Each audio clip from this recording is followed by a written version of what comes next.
Welcome to Car Shopping Questions and Answers. My mission, if you don't know me, is to show you how to pay less for every car you get. New cars, used cars, leases, it does not matter. I teach a simple seven-step formula, a simple seven-step formula for you to make sure you never overpay for a car. And the first step is going to be, we're going to make sure we decide whether we should be buying or leasing our next car. The question of buying or leasing your car is a question about how long you're going to keep it. The second thing we do is make sure any car we have right now, we have to get the most money we can for it.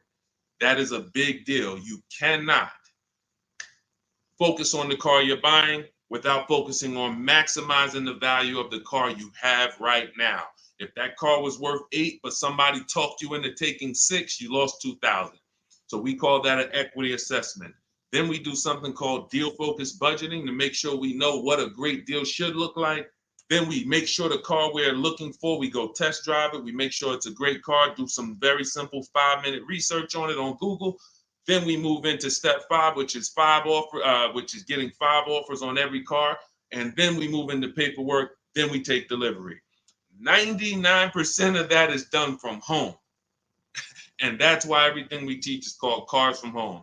In fact, everything we'll be talking about is out my new book. It's a digital book called Cars from Home. It's 5-star rated. You can Google it, and you can get your copy for 75% off in the comment section on YouTube, in my TikTok bio. You will not leave the broadcast. You'll still be able to hear us. And in my Instagram bio and Facebook, we have a link for you to get your copy. So our first question comes from hold on one second. We'll get into our first question. Keep typing your questions, y'all. So Dolan's gonna pull them all in.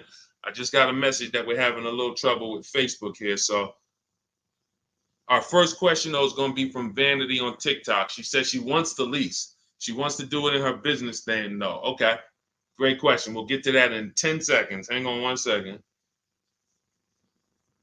Okay, we're on the right page. Boom. Let me see. Got my internet connection. Thursday live. Let's go. While I'm doing this, you should be typing your questions. If you're looking for a new car, if you're looking for a used car, whatever you're looking for, Deshone, I don't even know what should I be looking for. You should be typing those questions to make sure that we can get them answered while we're on here. So let me just make sure. Live. Boom. All right, let's try Facebook again. Facebook might be giving us some trouble, but we don't like to leave anybody out. So let's go. Let's see if we go. All right, looks like Facebook is freezing. All right. I don't think we're going to be able to get around this right now. Broadcast failed. Okay, so we'll focus on YouTube. We'll focus on TikTok. And we'll focus on Instagram for now. We'll figure out Facebook later. Okay. So, and that's a good question. We'll talk about that 50,000 mile a year. That'll be the next question, Dolan. All right. So, Vanity, you want to lease. Let's talk about who leasing is for. Matter of fact, no, you already know you want to lease. So let's focus on what you talked about, want to put it in your business name. So I used to work for Mercedes. Some of you may know that. I used to work for Mercedes for 5 years. I worked for General Motors for 5 years. That's where I started my career. And then I went to Mercedes. I worked there for 5 years. Now, we had a lot of people getting cars in their business name, realtors, people who use the car for business. And then you had commercial leases. Then you had people who did like big business. They were putting cars in their business name and they needed commercial financing. General contractors, electricians, things of that nature. Most people, that's not going to be you. You're like the realtor. You are using your car and you're trying to see, well, can I put it in an LLC? Now, here's the problem that you need to make sure this is not you. We've never seen a day where anyone can come on and make a video, and if that video scratches the people's ear, if it's like, oh, that sounds like something I want to hear, then it could do well, and it could be totally wrong. So we have people telling people you can put cars in your business name, but the car is not going to be used for business. And here's the problem. When the IRS comes to audit you, they're not going to be around. So what you need to make sure of is if you are putting your car in your business name, you're actually using it for business. If you go and you get a couple hundred or a couple $1,000s a year in write-offs because the car is in your business name, and then you're audited and they ask you, well, what do you do with the car? And you tell them, well, I deliver cakes to my customers. I have a home business, but I deliver. Okay, great. Okay, that passes the test. Talk to your accountant. Talk to your accountant about this because I'm not an accountant. But if you are a teacher and you're buying a car in your business name and you have this LLC that you haven't really kind of decided what your business plan is, but yet you're writing off mileage or writing off payments or maintenance on your car, you have nothing to prove when they come and audit you. And you're not going to be able to say, well, I saw people. So it's just going to be a bad look. It's going to be very bad for you. So let's prevent that by just making sure that if you're going to buy a car in your business name, you'll be using it for business. That's very simple. And if that's the case, then everything's easy. I didn't even know people were going to put the car in their business name until the deal was done. Most times, like, the realtors, the thing, people would just be like, okay, I'm going to put it in my LLC. Perfect. So what would happen is instead of a normal credit application, you do a business credit application and you be the personal guarantor. Now, some people may tell you, again, there's tons of videos out there. Oh, you can put a car in your business name. You don't have to guarantee it. I don't teach that stuff. I've dealt with people who had fleets of vehicles that could not get a car in their business name without personally guaranteeing it. They had 10, 15 cars. Now, after you get, they might have not known because there's people you don't need that much, but it's not just easy to do. Maybe there's one bank that does, but again, I don't teach that. So if somebody said to you, you can put your car in a business name, no problem, no signing, no personal liability, then I always say go learn from that person how to do that. What bank does it? What car can I buy to do that? But the majority of people you're going to see are putting cars in their business name because they're using it for their job or they have a company, and that's it. Buy your car, learn to get your car to pay the best price for it, and then when they ask, whose name are you putting it in? You're putting it in your LLC's name. Super simple. It's not a hard thing to do.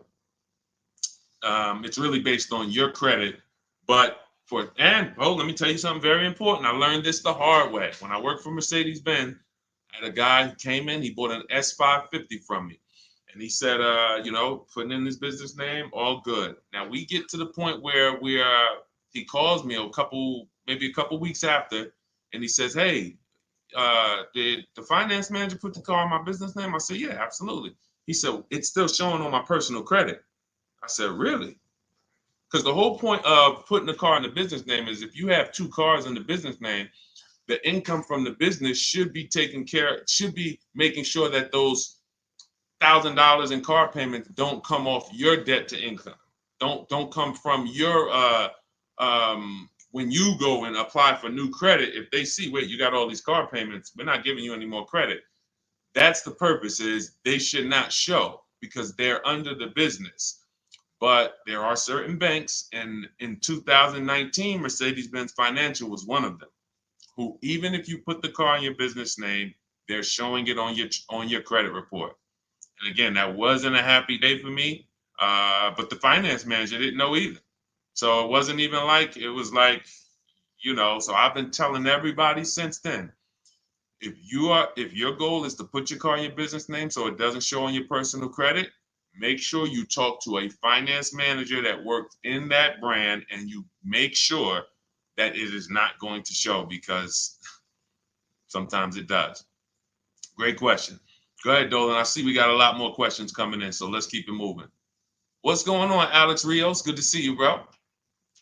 Yeah, good to see you.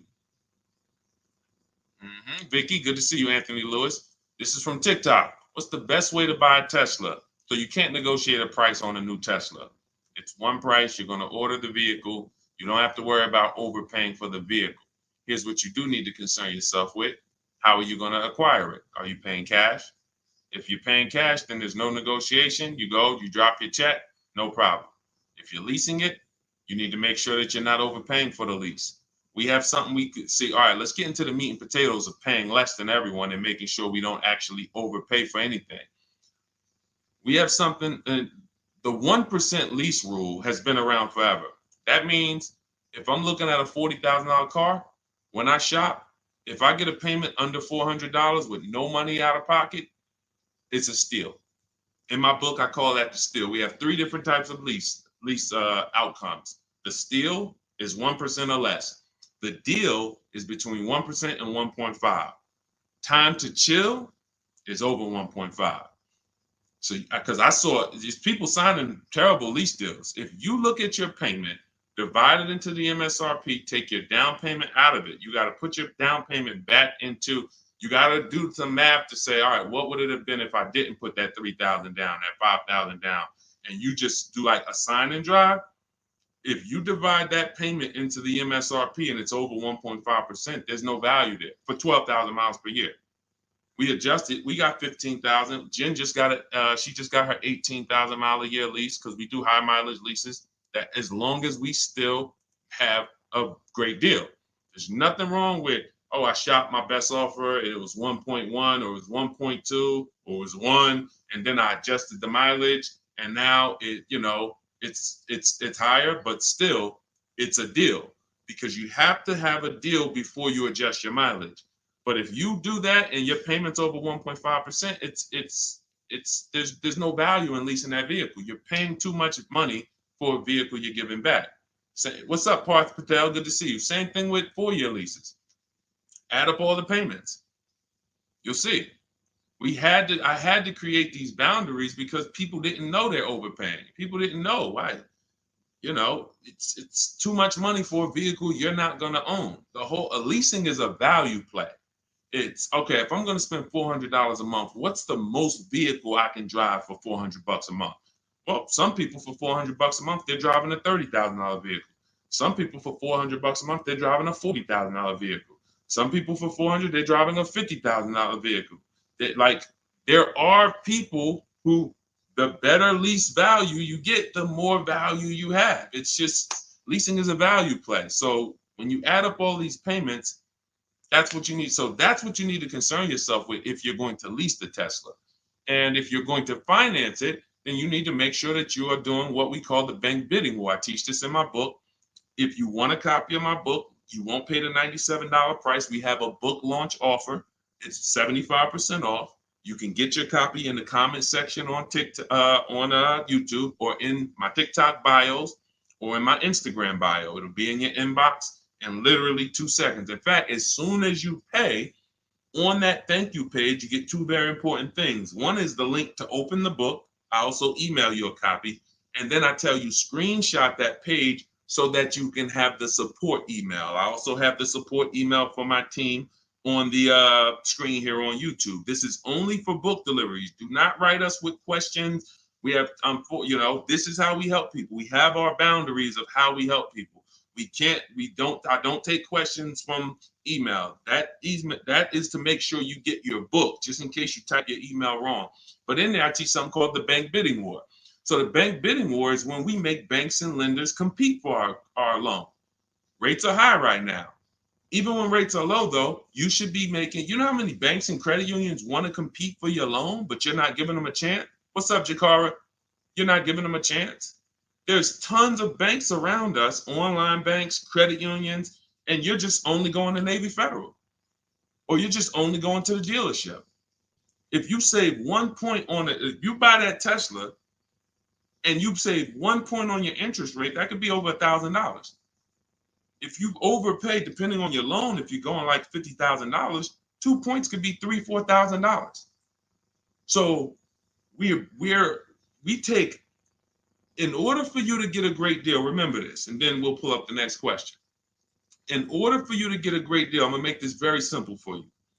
You have to know that there are 3 transactions to every car deal. Not every, but if you have a car to replace, when you trade a car to a dealership, that's 1 transaction. That's why there are companies out here that want to buy cars. They don't even sell cars. They just want to buy them. They're wholesalers, and then we have companies that want to buy cars. They don't care if you buy a car from them. They just say, "Can we buy your old car?" That's one transaction. Then there are banks who want to lend to you. They don't sell cars. Hey, if we could just, can we just get in on your loan? Will you give us a chance to? That's another transaction. And then buying your car from someone, that's a third transaction. So in order for you, so when you say, all right, I need to make sure I guarantee I got the best deal, then you need to start doing what we do, which is understand there's 3 transactions and bid each one out. You can't negotiate your way to a great deal, but you can bid your way to a great deal. We get tons of bids when we're selling our cars. People who come, look at our car, looks great. They go to the accounting department, write a check. Here you go. Enjoy. Then we bid out our bank, our loan. Hey, and they allow you to do this. The dealers don't want you to know this. The banks don't even want you to know this. The banks really don't want you to know this. They allow you to bid out your loan. You can have 15, 20 lenders within a certain period of time. We do it. It takes us 2 days. Once you get your car, you can have multiple lenders access your credit and give you loan offers. Multiple lenders. That doesn't mean you go to dealership to dealership to dealership and let them all run your credit. That's not rate shopping. That's car shopping. That when they look at your credit report, they're like, okay, this person's going to every dealership they can and just letting everybody run their credit. That'll drop your credit. But finding a car, locking it up, in your case, it's going to be a Tesla, if that's where you go, and then coming home and saying, okay, now let me let Chase run this. Now let me let community credit unions get a shot at it. Now let me let Navy Federal. And hey, now let me let Lightstream. And I have resources I recommend in my bank. I'm in my book. No one pays me. None of these companies pay me. I hold myself to being a journalist in the purest sense. No one's paying me to get mentioned. This is who we use. This is who I use. So we have to know who these companies are and give them a shot at our business. And then we see, then the dealer might have 13 more banks. Then some people would say, oh, I don't let dealers run my credit. Well, you don't realize something. Dealers have tons of leverage with banks. Dealers can call because they give banks millions of dollars in loans a month. So they can call if they're trying to beat a rate. If you come in, hey, this is my rate, 6.2. Oh, listen, I need to beat this rate.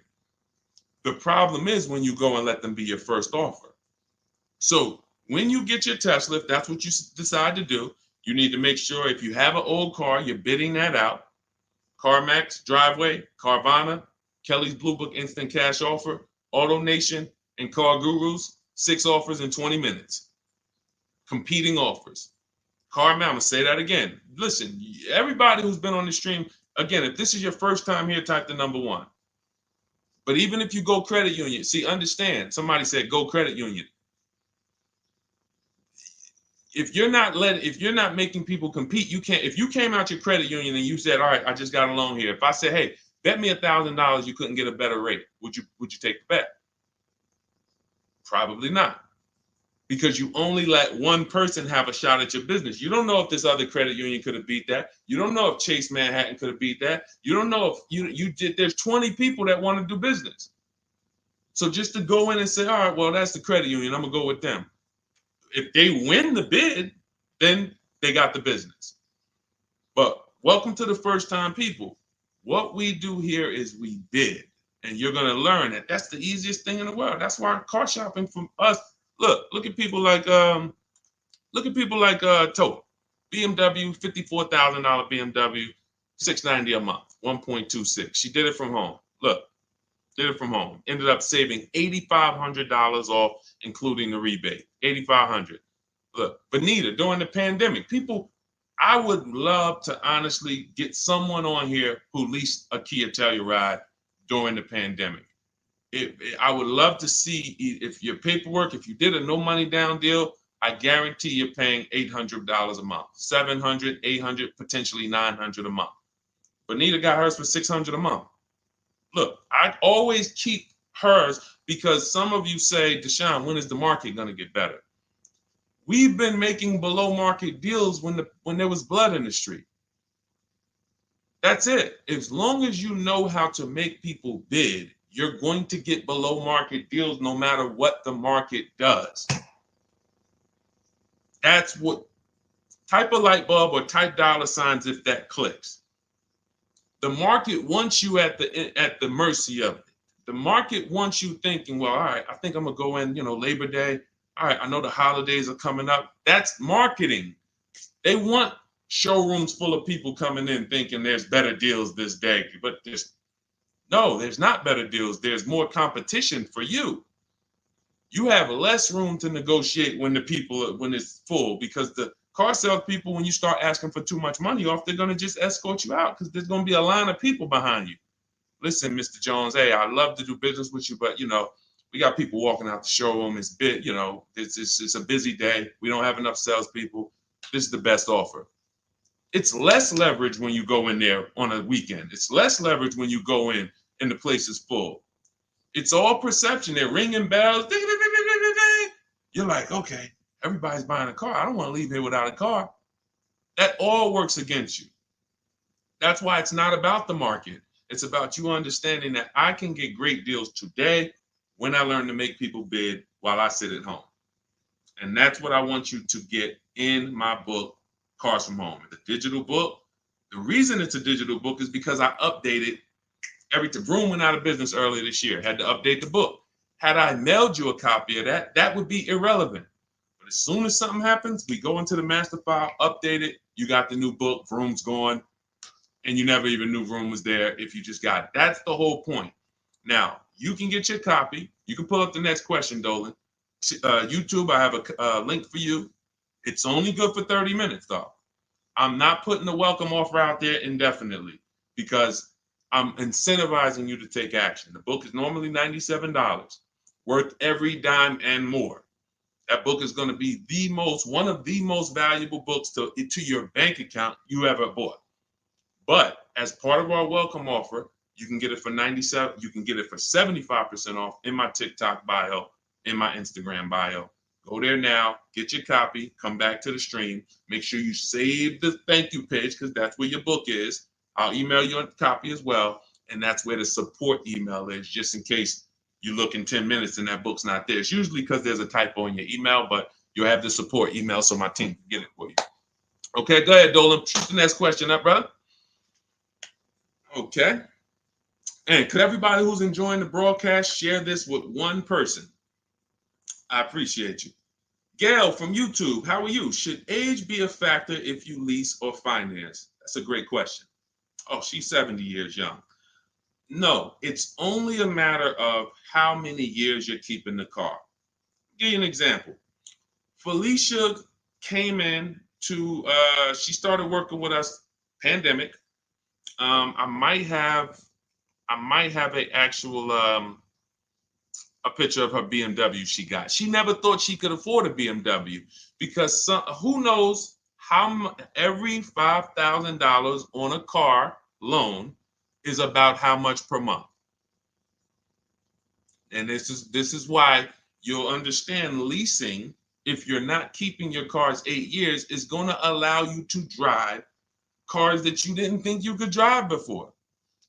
I had 4 Infinities that I leased. Before I bought this Infinity truck, I had 4 that I leased. And I know I'm talking to some people and you're like, Deshone, I was taught never lease cars. If that's you, be honest. Type I was. Type, me or I was. You were taught never to lease. I want to tell you that the people who taught you that, the people who programmed you, Dave Ramsey might have been one of them. Dave Ramsey does a great job helping people get out of debt, helping people invest in the stock market. God bless Dave Ramsey. He's helped a lot of people do that. But when it comes to cars, he has cost you more money than he's going to give you back. The bad leasing advice is totally wrong. And in fact, I'm going to prove it to you. When you look at a great lease deal. Look at Ansley. Ansley gets a 2024 QX60 Infinity $58,000 truck. He's paying $554 a month. Every $5,000 on a car loan is about $100 a month. So when you walk into a car dealership and you're shopping, you're looking at a used car, you're looking at a new, when you see $10,000, you should think to yourself $200 a month. You see, oh, I see you asking 25 grand for that. You should think $500 a month. Oh, that's a $50,000 vehicle, $1,000 a month. Because here's why that thinking will protect you, because that's based on a 5-year loan. The max I'll ever recommend you go is on the 6 years. You can go 6 years. But anything longer than that, now you're in the 40-year mortgage category. What do you mean 40-year mortgage? Who didn't know that there were 40-year mortgages available? I'll do you one better. Did you know there's 50-year mortgages available? Did you know that? Who right now would sign up for a 50-year mortgage? Anybody? We got a bunch of smart people on here. Anybody signing up for a 50-year mortgage? No? Okay, I didn't think so. So when you go in and you see $1,000 car and you say, all right, every 5,000 is $100 a month. That's going to cost me about $1,000. If you go in there like a lot of people do, and this is again, look, I gotta break the bad news to you. I know that some people like Deshone, I don't like bad news, and you're not gonna like what we do here. That's just it. But here's the thing: I don't leave you there. I give you the bad news to try to show you how much money you're losing, so that you can actually snap into it and get serious about this and start winning the way we win. If I just come to you and say, you're doing so good, your car deals are just so good, that used car you bought, man, you really paid a great price for it. You really got a quality car. You got a below market deal, but let me help you do better. You'd be like, no, I'm actually doing good. I have to come to you and let you know that if you don't know the new price of the used car you bought, you don't know how much it was when it was new. How do you know how much discount you saving? All of these things that is like bad news first, that's what we got to do. So when you say if you don't know that every 5,000 is $100 a month, here's what you do. You go into the dealership and you say, all right, you look at the same $50,000 car that should register at about 1,000, and you say something like this. Could you get that to like 700, something like that? Okay, how much money could you put down? I could probably put down like 10. Okay, even if you put down 10. Now that should, in your mind, if you went from that 50,000 to 40, you should be like, okay, well, even if I put 10 down, I'm still going to be around 800. But here's what they're going to do. They're going to put you into a loan that's so long, you're not going to even realize it. And I've had people who come to me with cars and they're like, D, man, I think I'm ready to switch this car, man, but the dealer telling me I can't get out of it. I said, all right, how much you paying? All right, payment's not too bad. All right, you know how many years, how long is the loan? Oh man, I ain't even asked. Okay. You already telling me where we're going. This is gonna be bad. Man, you in a 96-month loan. You in an 84-month loan.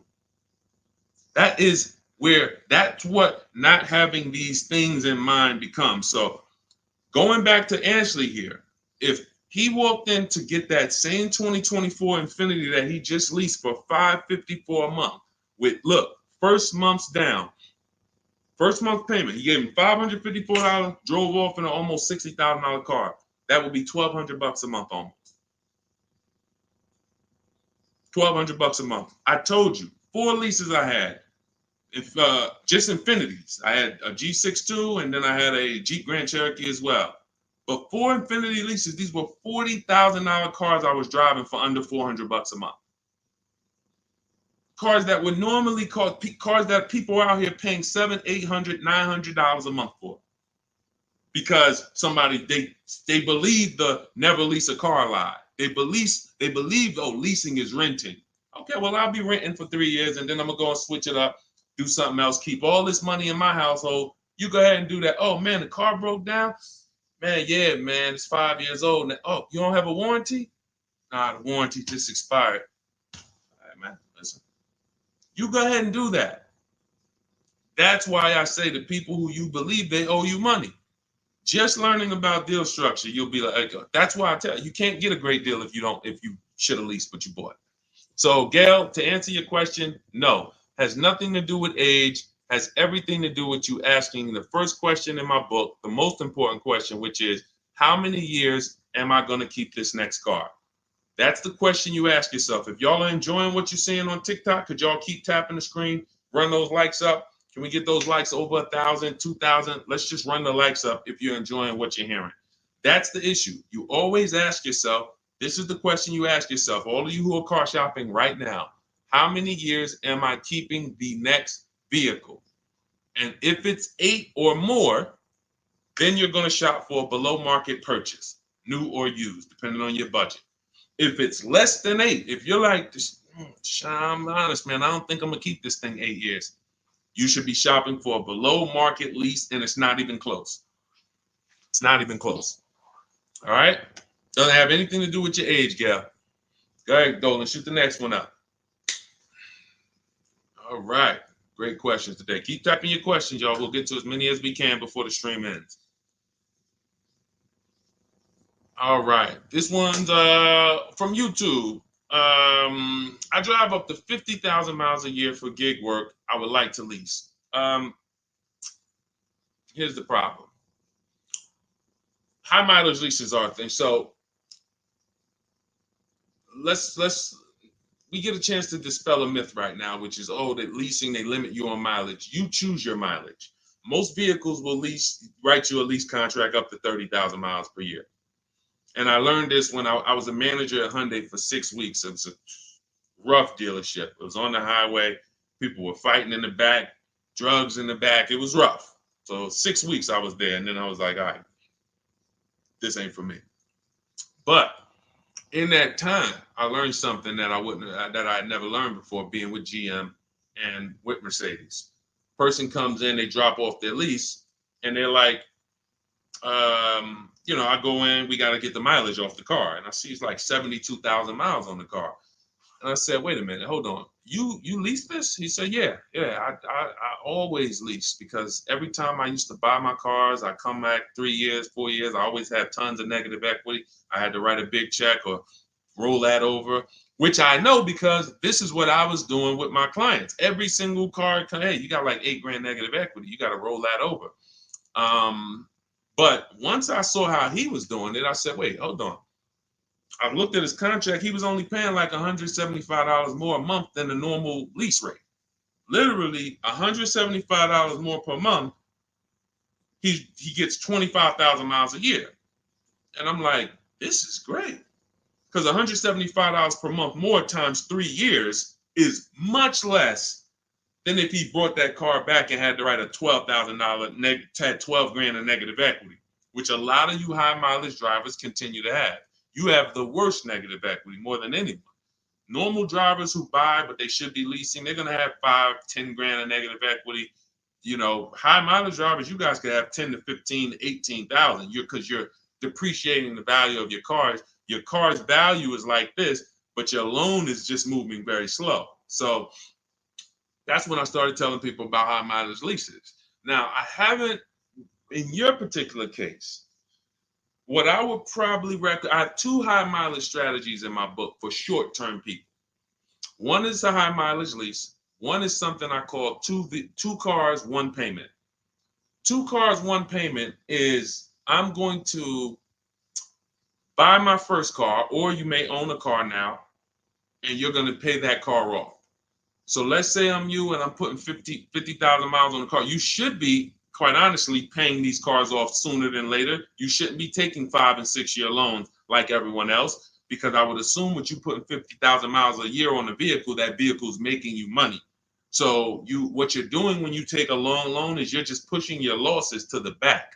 Instead of taking a shorter loan, like a 3-year loan, max 4, and then saying, okay, I'm going to drive 50,000 miles per year, 200,000 miles, I'm coming in, I'm going to turn this vehicle, and I'm going to have it paid off, though. What you're doing is say, all right, I want a lower payment. Instead of a 4-year payment for, $650, $700, I'm going to take a 6-year payment for $400. So what you're doing, you think you're winning, but you're actually losing, because it's like that extra $250, $300 a month you're making is actually not profit. You're just you're pushing your losses to the back, because when you come back in 4 years and that vehicle has 200,000 miles on it, it's going to be worthless, but your loan is going to be like 17 grand still. You're going to owe so much more money, and you're like, wow, what do I do with this now? You have to roll it over. So the solution would be to take a shorter loan, take a shorter loan, and then turn the cars when you're ready to. They're paid off though. So it's a couple years old, it might be worth 5 grand, 7 grand. So now instead of you actually having negative equity, taking losses in the back end, pushing that loss to your next vehicle because you're rolling it over, you actually have an asset now, 5 grand, 6 grand, 8, that you can use towards your next car. But it's all about knowing I'm going to take less profit per month.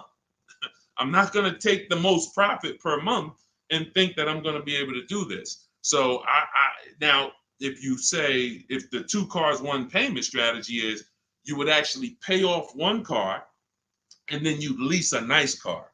So you maybe lease, once my first car is paid off, it has 2, and that first car needs to be something that is known for going 300,000 miles. Literally, very, very important. That first car, you need to, it's Honda, Toyota, something that you can look at the records and say, yeah, these cars go 300,000. Because once you actually get that 300,000 on that car, you still may want to keep it because it's highway mileage. It's highway mileage.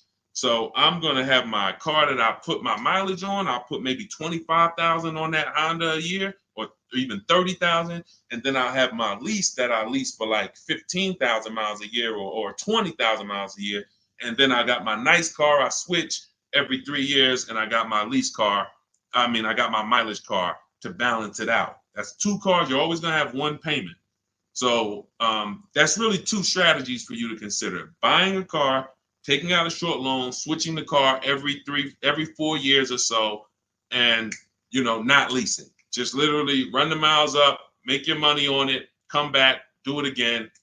But do not buy these cars and put 5 and 6 and 7 year loans on them at all.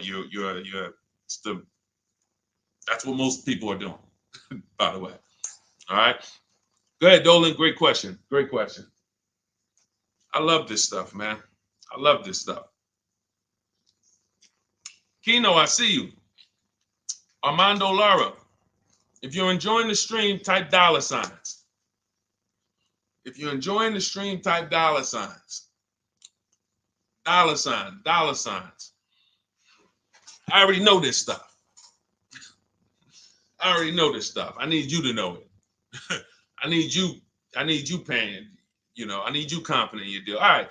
TDA Tastemaker from Instagram. If I have a car in my possession, but I defaulted on my loan, but I still have the car, what's the best way to get my title? I don't know. You're not paying the loan, you defaulted on it, and you're trying to get the title. No way. There's no way. They're not going to release the title until it's paid off. Got to figure out a way to pay or sell. I don't even know. Can you sell it? Depends on where you are. How far behind are you? We can try to get out of that car, go into something less expensive. I would try to sell the car. I would go on CarMax, Driveway, Carvana, KBB Instant Cash Offer, AutoNation, like Car Gurus. Get my 6 offers, see if you can sell it. Go into something less expensive because that repo is going to follow you. So what's happening is this is baggage. This is why I need you to either fix your credit over the next couple years.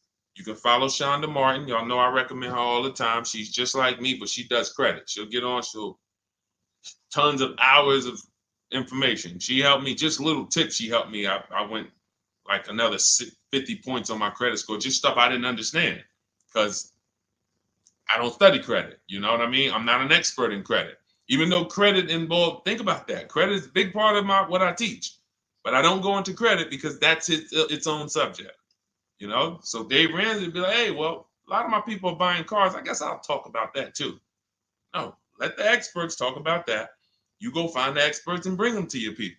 So I always say, I don't talk credit, follow the experts. But when there's negative equity and bad credit affect your car deals. So the mission is, how do I make deals without negative equity? You got to know the cause. You should be leasing, but you keep buying. You should be shopping for below market leases, paying cents on the dollar, but you keep buying.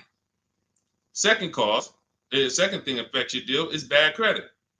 So we got to make sure that we are working on our credit, and until your credit is fixed, you should be driving something inexpensive. Get the least expensive car you could afford. I mean, that'll Facebook Marketplace, drop $2,000, $3,000, $4,000. Find someone who's an owner. You want to find someone. I picked up a car because I work from home. We have another car. We got the Infinity truck. I picked up a car from a grandfather. He was 98 years old, and he owned it for 10 years, and it had 70,000 miles on it. It was an '08. I said, listen, how much? He said, $3,700. I said, all right, let's go. It's a great deal, and it's just my point A to point B car. Why do I need a car that I'm going to tie up a bunch of money in to go? I drive that car 1,000. If I drive that car 100 miles a month, 200 miles a month, that's a lot. You have to know, and I call this in my book, the SMART strategy. It's called saving money at the right time. If your credit is not right, you don't need to go out and try to flex. You need to be trying to get something inexpensive. Oh, but they're going, man, I can't pull up like this. Then you go ahead and be financially foolish. Go ahead, pay 19%. Go get the Dodge Charger you want and pay 20% on it. And you're gonna overpay for the car. Go ahead, do that.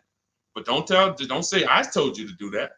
So what I'm doing is I'm getting an inexpensive car that I'll find on Facebook Marketplace that an owner has had in their driveway. They know everything about it. Pick it up for a couple grand. Don't buy from these dealers who pose as owners who just got the cars from auction. You ask them, hey, how long you had it? Hey, what happened? They don't know anything about it because they just got it. And I'm getting an inexpensive car until my credit is established. And what I would be doing is literally driving that car for 18 months or 2 years, getting my credit right, and then I'm going to lease something brand new.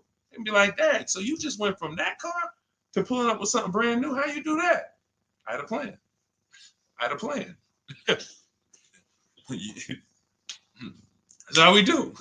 So all of this, everything I'm teaching is out my new book. It's called Cars from Home, 7 Steps to Saving Time, Money, and Avoiding Dealerships.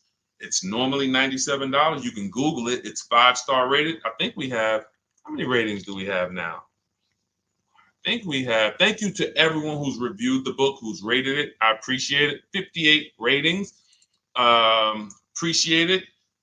You can read what people say about it. You can see how they've used it. You can see everything. So you won't pay the normal $97 price. If you go to my TikTok bio, as long as you get there before that timer hits 0. If you went to that page and that timer started clicking, once it's 0, it goes back to $97. You won't get the 75% off. So go back, get your book, and then you can come back to the stream. But make sure when you get your book, you save the thank you page so you can have the support email just in case your book doesn't hit, you usually type your email wrong, you type in too fast. We'll make sure you get it. And then on YouTube and Instagram, you go to my bio, get your copy. YouTube and Facebook, we have a comment for you in the link. We have a link for you in the comments. Next question, Dolan. Go ahead, man. This one from Instagram. I'm doing a regular lease. I need help. Can you explain the 1.2? Okay. Can you explain the 0.125 APR again? Should that be close to my monthly payment? Can you help? I'm trying my best, but they're trying my patience. So, first thing you're going to understand is the 1% rule. All right.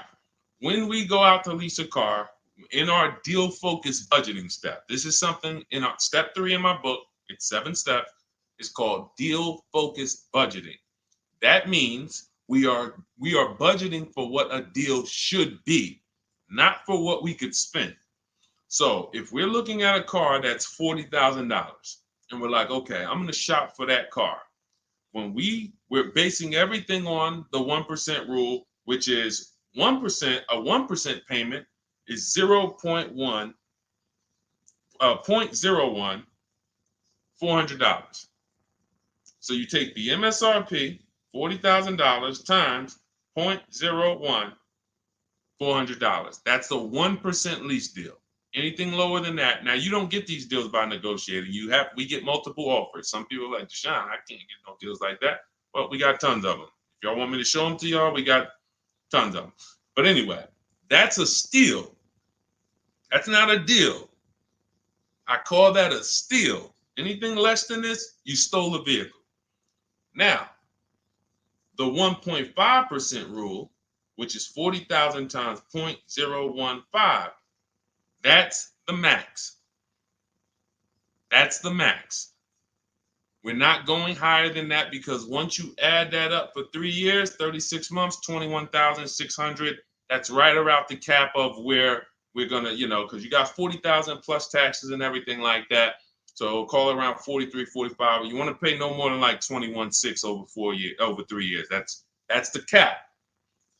And if that's the best offer, it could be the lease program. They don't have much support. They got a high money factor. They got not much rebates, high demand, whatever it may be. But once we get 5 offers, if it's over 1.5%, we don't get those cars. So now what this person's asking about is that middle point, which is 0.0125. So we take the 40,000, we say 0.0125, that's going to be 500. So anywhere under 1.5 is a deal. Anywhere under 1.5 is a deal. The lower it is, the better it is, the more value it is. But the lower it is, how does it get lower? You're not negotiating it lower. You're getting once you see all your offers, if your offers, and again, I don't know your name because it's not on here, but if your offers aren't $175 to $200 a month difference, then you didn't shop right. When you're looking at those 5 offers, thank you. I see everybody sending gifts on TikTok. I appreciate it. I forgot. And can y'all double tap the screen? Just get those. Can we get to 1,000 likes on here? Can we get to 1,000 likes on here? Can we double tap? Can we just keep tapping the screen? If y'all enjoying y'all spending time with us, can y'all help us get to 1,000 likes? Appreciate y'all. So this is where this is a midpoint. But here's what you don't do. You do not go into the, y'all done flew. Y'all about to fly past 1,000. Look, on 10 seconds. Shout out to TikTok. Appreciate y'all. All right, so you don't go in a dealership and say, oh, well, get me to this. I want to be at 1.25. I want to be at 1.5. No, you don't do that. Because here's the thing. Ansley, he got a 1% lease deal on this Infiniti. Look, Jen on her Subaru. She just on her Honda CRV hybrid. She got a 1.3 lease deal, $512 a month, $40,000 vehicle. You don't go in and say that. You shop the offers from home, and if y'all want to do it manually, you can talk to sales managers. You can try to get this done manually. We do this totally by email without talking, because I know you probably don't like talking to car dealers. Am I right? Would I be right by assuming that? So she didn't know that her lease was going to end up at 1.3 when she shopped. Ansley didn't know it was going to be 1%. Look, Kimberly got a Maserati. Let's go to some luxury vehicles, because sometimes people think, oh, well, remember, I worked for Mercedes before I came and started teaching. So the formulas are the same, whether it's a Bentley, whether it's a Rolls Royce, the formulas and the principles don't change of multiple offers. Look, Kimberly gets a Maserati. She's paying, it was a $91,000 vehicle, 92 almost. She's paying $944 a month for it. It's a Maserati Grecal Modena, $92,000 vehicle. She's paying $944 a month for it. She didn't know that she was going to save $20,000 off. This is the other post. Look, she didn't know they were going to knock $20,000 off the selling price. You don't know that. You come in, you trust the process, you get the multiple offers, and then you look at the best offer. If the best offer, whatever the best offer lands at, as long as you see a bunch of other higher offers, now you know you shopped the market correctly. You found the 20% dealer, we call them, that beats all their competition. And now there's your deal. This is for new cars and leases. Used cars, different strategy. Different, still multiple offers, multiple options, but it's a different strategy. That's in my book too. But I want to make sure you understand this. That is how you do it. The 1.2%, 1.25 is just a middle ground. But when you shop your offers, just make sure they're all under 1.5 and then pick the best one. If the best offers is over 1.5, you got 1.6, 1.7, 1.9. That's a bad lease program. That means there's no support there. As long as you see a spread, if there's no, like, man, all of these offers are over 1.5, it's a bad lease program. High interest rate, probably terrible residual, no rebates, no incentives. That dealer who's the lowest is discounting the car. It's not their fault. They can't help the lease program. So the better you get, the better the lease program is. When you shop, you'll be closer to 1. The tighter the lease program is, when you shop, you'll be closer to 1.5. But as long as you're under 1.5, it's great value, much better than buying, paying cents on the dollars. It's a win. All right. Go ahead, Dolan, shoot the next one in. And I think y'all see, I have to answer these questions thoroughly. If y'all will want me to zip through them, let me know. Type zip or type either Z for zip through or D for details. Because listen, I'll run it however y'all want it. If y'all want me to do these quick, don't go into the details, just kind of give us the zip answers, then I'll do that. But I see a lot of people talking about, okay, they want it in detail. Perfect. That's what I thought. So we're gonna keep it going that way. Now, T, on TikTok, you said, "Can you do my deal for me?" So here's the thing. People say, "Deshone, can you come to the dealership with me?" I don't go to dealerships. That I'm trying to get you not to go to dealerships. So, but we do have a look. If you can go to my TikTok bio, you can see there's a button there that says "Shop with Deshone," and you can see if you qualify to shop with me. Because everything I do is from right here until we go test drive. Until we go test drive. So, but if you want to learn how to do what I do right here, and you want to do it together, go see if we qualify to shop with each other. I don't shop with everybody though. I can't. So go there. That's a separate thing. And let's go. I think we got time for a few more. This one's from Instagram. I'm looking at a 2024 Mazda CX-5, $39,445. I see a fee listed. What is silent security? That's what 80% of dealers do. See, don't try to change 80% of dealers. They are going to actually charge you as much as they can. When you negotiate with them, they're going to say, "This is my best price." They're not lying to you. That's their best price. That's not their competition's best price. So when you're sitting at home, unfortunately, I think you could be from this mindset. Deshone, aren't all the Mazda dealer prices the same? There are people who think that. There are people who think like, okay, it's like the Apple Store. Like Apple Store next to me, Apple Store in Santa Clara, California, Apple Store in here, it's gonna be, these are all the same price. I'm gonna just deal with who's closer. It's like McDonald's, right? Same price here, let's go to the closest McDonald's. Nope, it's totally different. These are competitors. These are competitors, individually owned franchises. They compete against each other and they try to beat each other, which is why when you get to a dealership, what don't they want you doing? I want to give y'all some time to type this in. What don't they want you doing? Once you sit down in that seat, if they can get you to sit down in that seat, which we don't do. We never talk numbers in a dealership. We're there to test drive. What don't they want you doing when you're in a dealership? Y'all don't need to hear this from me. You've experienced it. They don't want you leaving. Thank you, Smokey. Thank you, Smokey. Newberg, yes. They don't want you to leave. Luis Soto, I see you on Facebook. Don't leave. Look, you had, so now, see, as we pull back the curtain, there's new brain cells that are being developed now, things that you weren't aware of. Now you'll see why. That's why. Because the last thing they want you to do is shop their competition. Their last thing is, hey, what can we do? Just tell me what we can do. That's why they're just gonna sit there. Hey, come on, tell me what's gonna make you happy. Well, what's gonna make me happy is you give me time, let me go home and actually, shop around a little bit. But is there a number? Is there a number that I could offer you where you wouldn't even shop?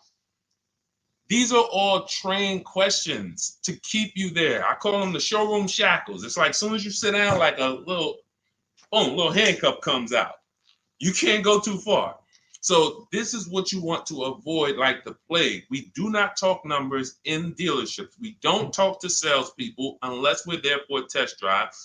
These are things that everybody who I'm sharing with you, from Greg to Danielle with her Audi lease, Eddie on his pre-owned, on his Toyota, got a brand new Toyota last year, still during the pandemic. It was still, look, he said, I shopped around. I was able to get everything I wanted, plus more, $2,086 under MSRP in a 1 week window. 1 week. So this doesn't take a lot of time. Some of you like, Deshone, well, I only got a couple days. Could I make a deal in a couple days? Look, not even Eddie. I'll give you one better. Look at Ansley. Ansley's got his, Ansley, look, on his 2024 Infiniti, he said, look, I started the process Saturday. I accepted a deal Monday. I need you getting these deals in 90 minutes. 90 minutes. I have never gotten any car that I ever got spent more than 2 hours on the whole process. Never. From home. Now, I want you to spend more time than that shopping. Shopping is deciding what you want. Going test driving, going seeing cars, seeing options, looking at cars, deciding that. No rush on. We don't let anyone rush us on that. But when it comes time to get the below market deal, 90 minutes. We got the internet. Why should it take me more? We do everything we do. So look, 2 days, Ansley did it. This is what you have to do. Like, get out of that old process of being trapped in dealership and realize, Messing King, the dealership you're looking at is just one of many. The whole area around us is one big marketplace. If there's 25 Mazda dealerships around us, you're going to know. I'm talking to all of these people. They're fighting for my business in my email. They blowing my email up. They all want to sell me a car, and may the best dealer win. It's empowering. It's beautiful. So everything is in my digital book, Cars from Home, 7 Steps to Saving Time, Money, and Avoiding Dealerships. You can get your copy for 75% off as part of our welcome offer. How the heck did we go from 500 likes to 3,200 likes on TikTok? Shout out to y'all. We on 2 TikTok channels right now. But y'all done blew this one up. Appreciate y'all. In my TikTok bio is your copy of Cars from Home. You'll also get the bank bidding war blueprint for those of you who are financing, and teach you how to make banks and credit unions bid, and everything step by step. You won't pay the normal $97 price. You get there before that timer hits 0. You'll get it for $24, which is 75% off. Same thing in Instagram. Go to my Instagram bio now. Before the timer hits 0, you only got 30 minutes. Get your copy for $24 instead of $97. And on YouTube and Facebook, we have a link in the comment for you guys to get yours for 75% off. All right, Dolan, let's roll with I think we got time. Let's see how many. Go ahead, shoot the next one up. Looking at the clock. I have front bumper damage on my Ford EcoSport and 3,500 negative equity. What should I do? There's only 2 things you can do to get out of negative equity and into a new car. One of them, there's 3 things actually, but one of them doesn't get you a new car. Negative equity, I call the bad credit for people with good credit. It's the only time I see people will walk in the dealership with a 750 or 800 score, they leave with no car. Negative equity stalled the whole deal. So what you want to do is you get your bids, Young King, you get your bids from these companies, CarMax. This will take you 20 minutes. This is step 2 in my book, the equity assessment. We need to know what the real equity is, what the real negative equity is, and we don't do that based on an algorithm typing in 2,000 this, and then in 5 seconds This says, oh, your vehicle's worth this. Now go fight for it. No, we get offers. So you're going to go to CarMax, Driveway, Carvana, Kelly Blue Book, Instant Cash Offer, Car Gurus, and Auto Nation. You get those 6 offers. Now, the best thing for you to do is to close the gap and pay the difference. So whatever your highest offer is, if you have the money, I will pay the difference, because none of those higher offers are going to be as good as no dealer is going to be able to get close to your highest offer over there. Now, a thing for you is if all your offers are under 10 grand, you can list that car on Facebook Marketplace. I would sell it privately if the offers are around 10. Once you get to like a $12,000 car on Facebook Marketplace, you're really limiting your options because people need loans. So not too many people can come in and stroke a check for 10, 12 grand. So your buying pool is going to be limited. But I would go that route, because if they come in and they pay you $2,000 more privately, now you might only have to come up with $1,000 or $1,500 to close the gap. I would prefer you to do that, because then you get to do a clean deal. You get to go shop for a car, or when you're shopping for your car, once you get it, you're selling your old car to this buyer, and your deal is clean. You don't have to roll any baggage over. Now, if you can't pay the difference, you now have to bring baggage over. And unfortunately, you have to do what we have a curse word here. We don't say it much. I don't like to use it. It's a curse word. It starts with a T. Does anybody know the word that we use? Something we don't do. We don't do. But you're going to have to do it if you can't pay the difference between the negative. Thank you, Ivan. Trade. Thank you. I love my people. Man, listen, man. I love the people who locked in. You could tell the people who just like, man, Deshone, listen, I hear you, bro. My money's important to me. I can't be out here on a stream with you and not be getting what you're saying. Like, my money means something to me. Correct. Trade. We don't trade, because again, you're not going to get the most you can get for your item trading it. You get the most doing what I told you to do over the last 90 seconds, which is putting it on the market, multiple offers, competing, blah, blah, blah, blah, blah. So if you have to trade, then what would happen is you would have to shop for your vehicle, get your best offer, and then once you get your best offer, you would have the used car manager look at your car and say, okay, we're going to roll that over. So, if your best offer over here would have resulted in $3,500 in negative equity, when you get your best deal here, they're going to now, it's probably going to be $5 grand in negative equity, because they can't pay those prices that Carvana and Driveway and Auto Nation, they can't compete with that. So now here's what you also could do, which I hope you don't do. You can go into a dealership and just say, hey, can you trade me out of that into a new car? I want to lease or I want to buy something. And they'll pretend you won't even understand the numbers. They'll just be like, all right, what payment you want to be at? You won't understand how much negative equity you have. You won't even understand that. Yo, dad, y'all, how I end up with 6,000 negative equity from y'all? Oh, because you just let them merge the deal. You gave them 2 chances. So what we do is we shop for our new car, get our bids, or if we're looking at a used car, we use my multiple marketplace strategy in my book. We get our deal. We find our best used car. Once we lock it up, now we already know those prices. We know what our all-in price looks like, because whenever we get a price, we get it all in, taxes, everything in. And now it's like, all right, can you tell me how much you would pay me for my car? So now it's like, oh, okay. Now you can see, oh, it's 3,200 in negative equity. You need to see the numbers. You don't need to. I want you to see them so that no one can be pulling the wool over your eyes when it should have been 3,200 in negative equity, but they're going to turn it into 6 because you just came in and said, all right, y'all get me into a car. Just make the payment nice. So we always separate our transactions and bid them out, even if we have negative equity. That's not going to change. But in your particular case, if you have too much negative equity, you can't pay the difference. You lose the ability to bid out your car, which is a major part of what we do. We bid out our car so we can maximize that.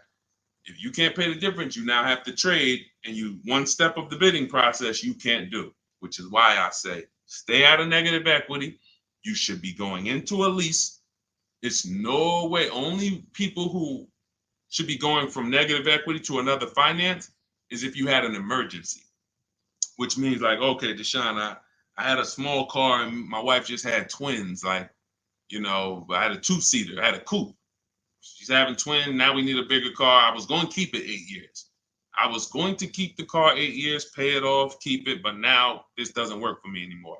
The next car you buy needs to be kept 8 years, because if you go from negative equity, go finance another car, not lease it, and then take out another 6-year loan, and then 3-4 years in, you're like, okay, I'm gonna switch again. Now more negative equity. Instead of 35, you're gonna be at like 7 or more. And then, oh, let's roll that over. And it's just a repetitive cycle of always having a car payment, never paying the car off, and always have it paying for your old car in your new car. Negative equity, the devil to your car deals.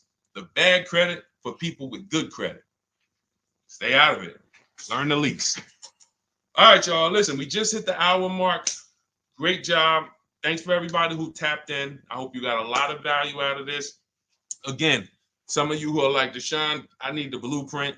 I want everything you teach step by step. Walk me through each play. My book is called 7 Steps to Saving Time, Money, and Avoiding Dealerships. It's a digital book. It'll be in your inbox in literally 2 minutes. Go to my TikTok bio, use the 75% off link. Go there, you'll have it. But make sure as soon as you activate that link, Instagram too, you screenshot the thank you page. As soon as you pay, you get the thank you page has the book. You scroll down, it says click here to open your book. I also email you a copy, but I want you to have that support email just in case you type your email wrong or something and it's not there. You can get in touch with my support team so you can get your book immediately. YouTube, we have a link for you, as well as Facebook in the comments. Use the 75% off link. You won't pay the $97 price. But again, if you missed it, and that you was like, Deshone, I went there and that countdown is 0. It's back up to $97.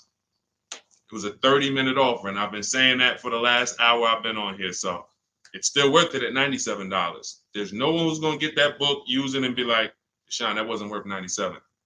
You'll be like, Deshone, this is, I got a bunch of books on here. I'm going to end with this. I got a bunch of books on here. I'm going to be honest with y'all. I can't tell you if any of these books are actually saving me thousands of dollars. A couple. I got some good ones. Don't get me wrong. This will be a book, when you look at all the books you ever got, this will be top 3, guaranteed, where you said, this book saved me more money than any other book that I own. Top 3. That's Cars from Home. And that's the standard we hold it to. It's already 5-star rated. And if you use it already, please go to Goodreads and add to the ratings. We'd love to see it. All right. I'll see y'all on the next stream. It's always a pleasure. God bless you. Keep winning. And make sure you send me your success stories by email. I want to see your car deals. All right. God bless.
All right, we're live with car questions and answers right now. If you are car shopping, I want you to type a 1 in the comment.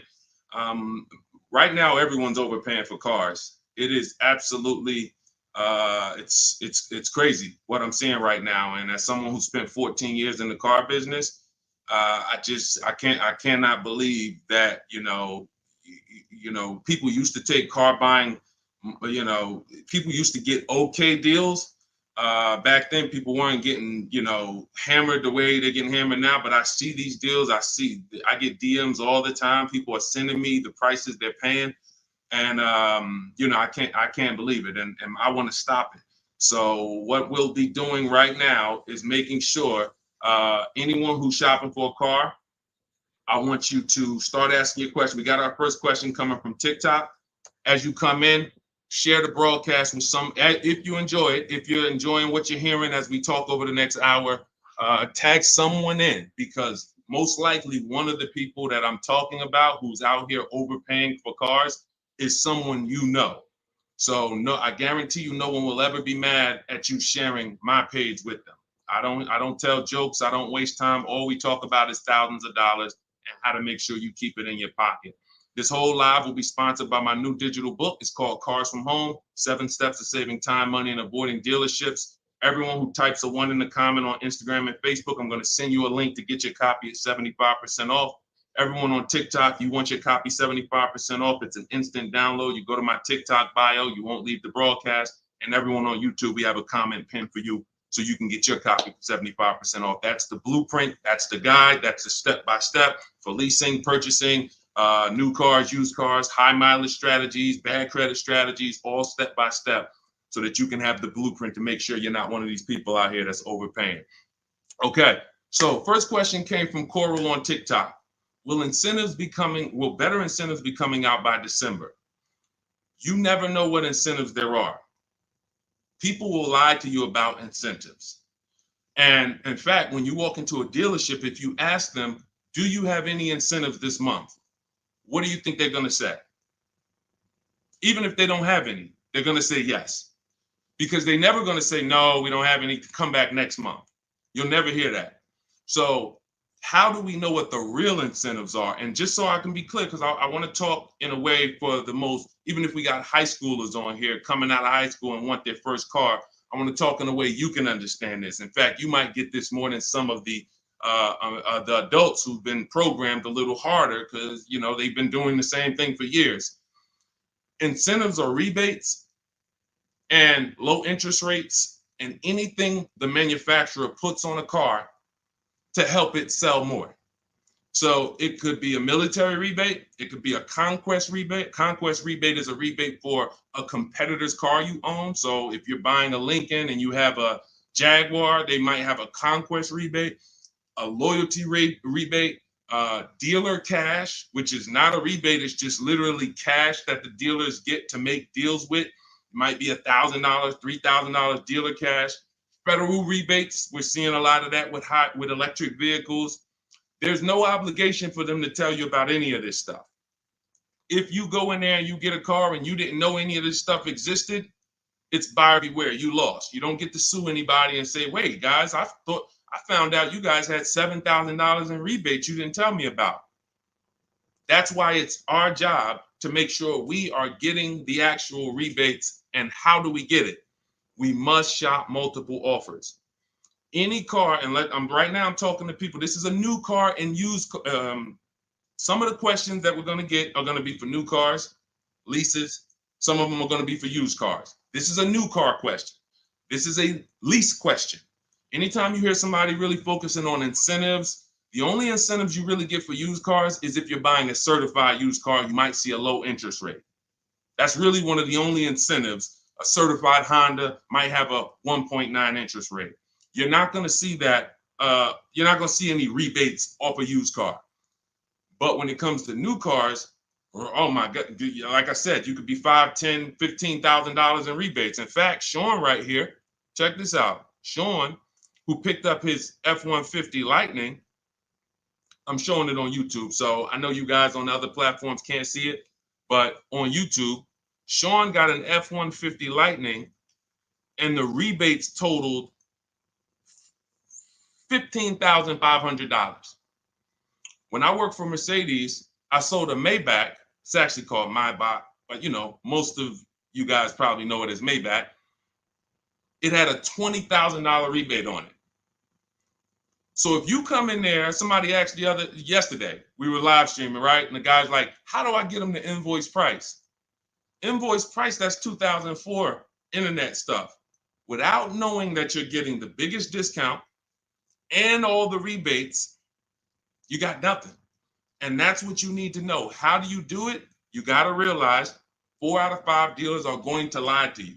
They're not going to tell you about all the rebates. They're not going to tell you about some of the rebates. They might say, hey, we don't have any rebate. And then later they'll bring them. The only way for you to get them is for you to get multiple offers so that you can see that. I always suggest 5 offers. I have a strategy in my book called the 25 to 5, where we connect with 25 dealers online. That gets us 5 offers. If you want to do it manually, you can pick up the phone, you can call, only ask for sales managers. Do not deal with salesmen if you are going to do this, because then you're going to be, I'm telling you, I spent 14 years in this business. Only if you're going to do it my way, you'll do it only by internet, no talking. If you're not getting the book, if you don't have my book, then you say, all right, I'm going to do it the manual way. Call, only speak to sales managers, or your life is going to be hell trying to get these offers. And you need to get at least 5, because as I said, once you get one offer and you be like, oh, wait, this person took off $1,000. That's their best offer. Then you get another offer. Wait, this person took off $3,000. That's their best offer. Oh, this person said it's $3,000 rebates and they took off another $3,000. They saved me $6,000. Oh, that's their best offer. Then you're going to start to see how people are out here overpaying, because they're not shopping multiple offers. They're getting one quote, going into their local dealer and saying, okay, do the best you can. And then they're signing just the deal, feeling, oh, I negotiated for 6 hours. This got to be a good deal. No, it's not. So you must, don't worry about what a day, Coral. Don't worry about, oh, the incentives will be good in December. Shop now, see what the incentives are now, and then shop them again next month and see if they change. And then in the holiday time, shop them again. But you're doing this by phone, or in my case, we do it by email. You're never going to be able to do this going into dealers. And I think for those of you if this is your first time on a broadcast with me, type first. First time you've ever been on a live stream with me, type first, because you may not be familiar with anything we teach here. Anything we teach here. And so this is going to be an unlearning process for you. I see you, Arlie. Good to see you. Okay, I see you, user 609. You don't have a name, so I see you, Nadine. Welcome. I see you, 357 Scene. I see you, I Spent Cinematic on Instagram. I see you, Just Too Blessed on Instagram. All right, well, type up everybody who's been with us for a while. I want you to type welcome to all the first-time people. I see you, Maurice Jenkins on YouTube. I see you, Libo on YouTube. Everybody who's been here before, you kind of know a little bit about the foundation, or you've been mastered this. Maybe you got cars using what we teach. Type a welcome to the first-time people, so we can let them know, welcome to the new way. Welcome to the new way. There's gonna be a lot of unlearning, but we're going to try to make it as comfortable as possible for you. But the major thing that you need to understand right up front is I teach a philosophy called cars from home, which means you can get your best offer, below market offers that no one else is getting. You can pay prices that no one else is paying without ever leaving your house. And in fact, the only way for you to guarantee that is to make deals from home, because this is where you're in control. This is where you can't let your emotions get out of control and make a bad decision. And this is where you can use the internet to talk to multiple dealers at one time and have them bid for your business. All right. Go ahead, Dolan. Everybody type your questions. We'll continue to get to them. Coral, I think you kind of got the premise of what we're, what you need to focus on first, which is, unlearning the waiting for incentives and shopping wide, talking to multiple dealers, and actually monitoring the incentives from month to month yourself. Okay, what's up, D? This is Maurice from YouTube. What's up, D? I want a pickup truck. I like the Chevy Silverado. Okay, I know you said not to lease a vehicle you like. Okay. When did I say that? I know you said not to lease a vehicle you like. So I'm getting confused on financing and leasing. Okay. Okay, let me be clear. I never said don't lease a vehicle you like. I know you hear a lot of stuff from me, and that could be you might have gotten confused somewhere. It's all good. Here's how who's ready to finally put the leasing versus buying to bed forever. If you're ready to put The leasing versus buying. All right, Deshone, I hear, should I lease or should I buy? If you just type ready. If you're like, you know what? I hear videos from you, Deshone. I hear people from, I never used to hear videos about leasing 3 years ago. Now all of a sudden everyone's talking about, hey, you should be considering leasing, ready to consider leasing. I love numbers. And I love making the numbers easy for you. If I can't make the numbers easy for you, then I can't do what I'm called to do. The easy way to know from now on, should I buy or lease a vehicle, is to ask yourself, how many years am I keeping the next vehicle?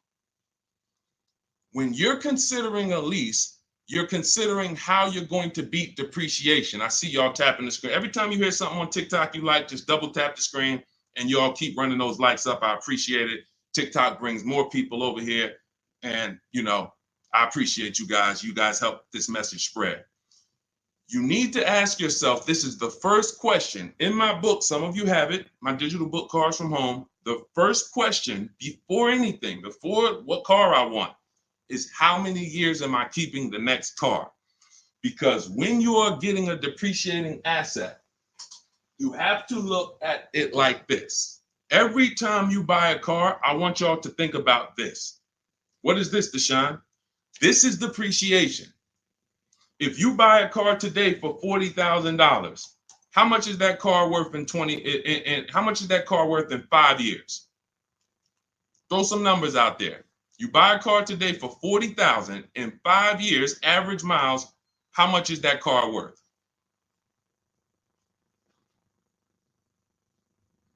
How much is that car worth? Throw some numbers. 22. That's a good estimate. That's a good estimate. 357 said 4,000. You're not losing that much unless you just bought trash. Now, there is something coming to electric car owners soon, and we'll talk about that. Remind me to talk about the huge warning I have for electric car owners before we end it. 20,000. Now, check this out. If you buy a car for 40 and it's worth 20, okay, that's good. That's half in 5 years. I think it's going to lose more than half in 5 years, quite honestly. But when you're getting your car, you're trying to ask yourself, how am I going to beat depreciation? How am I going to prevent having something that I tie up money in for 5 years and that money is just losing value every time? Now, the way you beat depreciation is to keep the car a long time. Who has a car outside right now that they've had it more than 8 years? Type me. You know, if you have that car more than 10 years or 8 years, 10 years, you're not worried about what it's worth. It's going to be worth the same next year, about the same next year as it is today. That means you beat the depreciation. That means your depreciation is no longer like this. It looks like this. Today, your car is worth $8,000. Next year, your car will be worth $7,500. You're not losing that much value. Now, if that's not you, Deshone, I don't keep a car that long. 8 years, are you kidding me? No way I'm keeping a car that long. You should be shopping for a lease. Because when you get a below market lease, let me show you what a below market lease looks like and why there's no comparison to a below market lease versus a person who's buying. I'll take a random deal. Let's take Rosalie's deal. Rosalie she just got an Infiniti. I'm showing it on YouTube. Y'all can't see it, but I'll spell it out for you. She just got a $60,000 Infiniti truck. She's paying $592 a month, no money down. She gave him $592, drove off. Now, she got that price by getting multiple offers like I teach. You're not going to walk into a dealer and get that price. She contacted dealers online, had multiple dealers submit offers. The best dealer came in at $592 for a $60,000 vehicle. That's what we consider a 1% lease or less. Major value is the 1% lease rule has been around for a long time. $592 a month for a $60,000 vehicle. On the opposite end, we got people going out buying that $60,000 vehicle. If they did no money down, that's a $1,200 payment. So it's not even close. And it comes down to depreciation. All you have to ask yourself is, am I going to shop for a car that I'm keeping more than 8 years? If so, I'm purchasing. Don't think about leasing. It's not even important. Don't even think. People say, Deshone, you think everyone should lease? Absolutely not. If you're somebody who has the discipline and values to keep a car 8+ years, you should not be leasing. You should be shopping for a below market purchase, new or used. But if you're not keeping a car 8 years, you are spending thousands of dollars more than a person who's getting great lease deals. It's not even close, thousands more every year. And they're driving better cars than you. So Maurice, the only question you need to know about leasing is, are you going to keep this Chevy Silverado 8 years or longer, or less than 8 years? If less than 8 years, you shop for a lease, brother.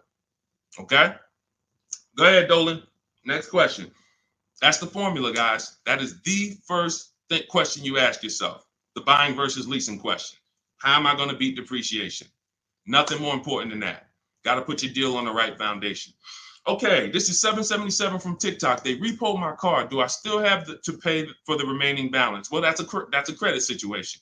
When they repo your car, it's going to end up on your credit, and until you settle that balance, it's going to be there as a repo, and it's going to hurt your credit more. So at some point, you're going to have to deal with that.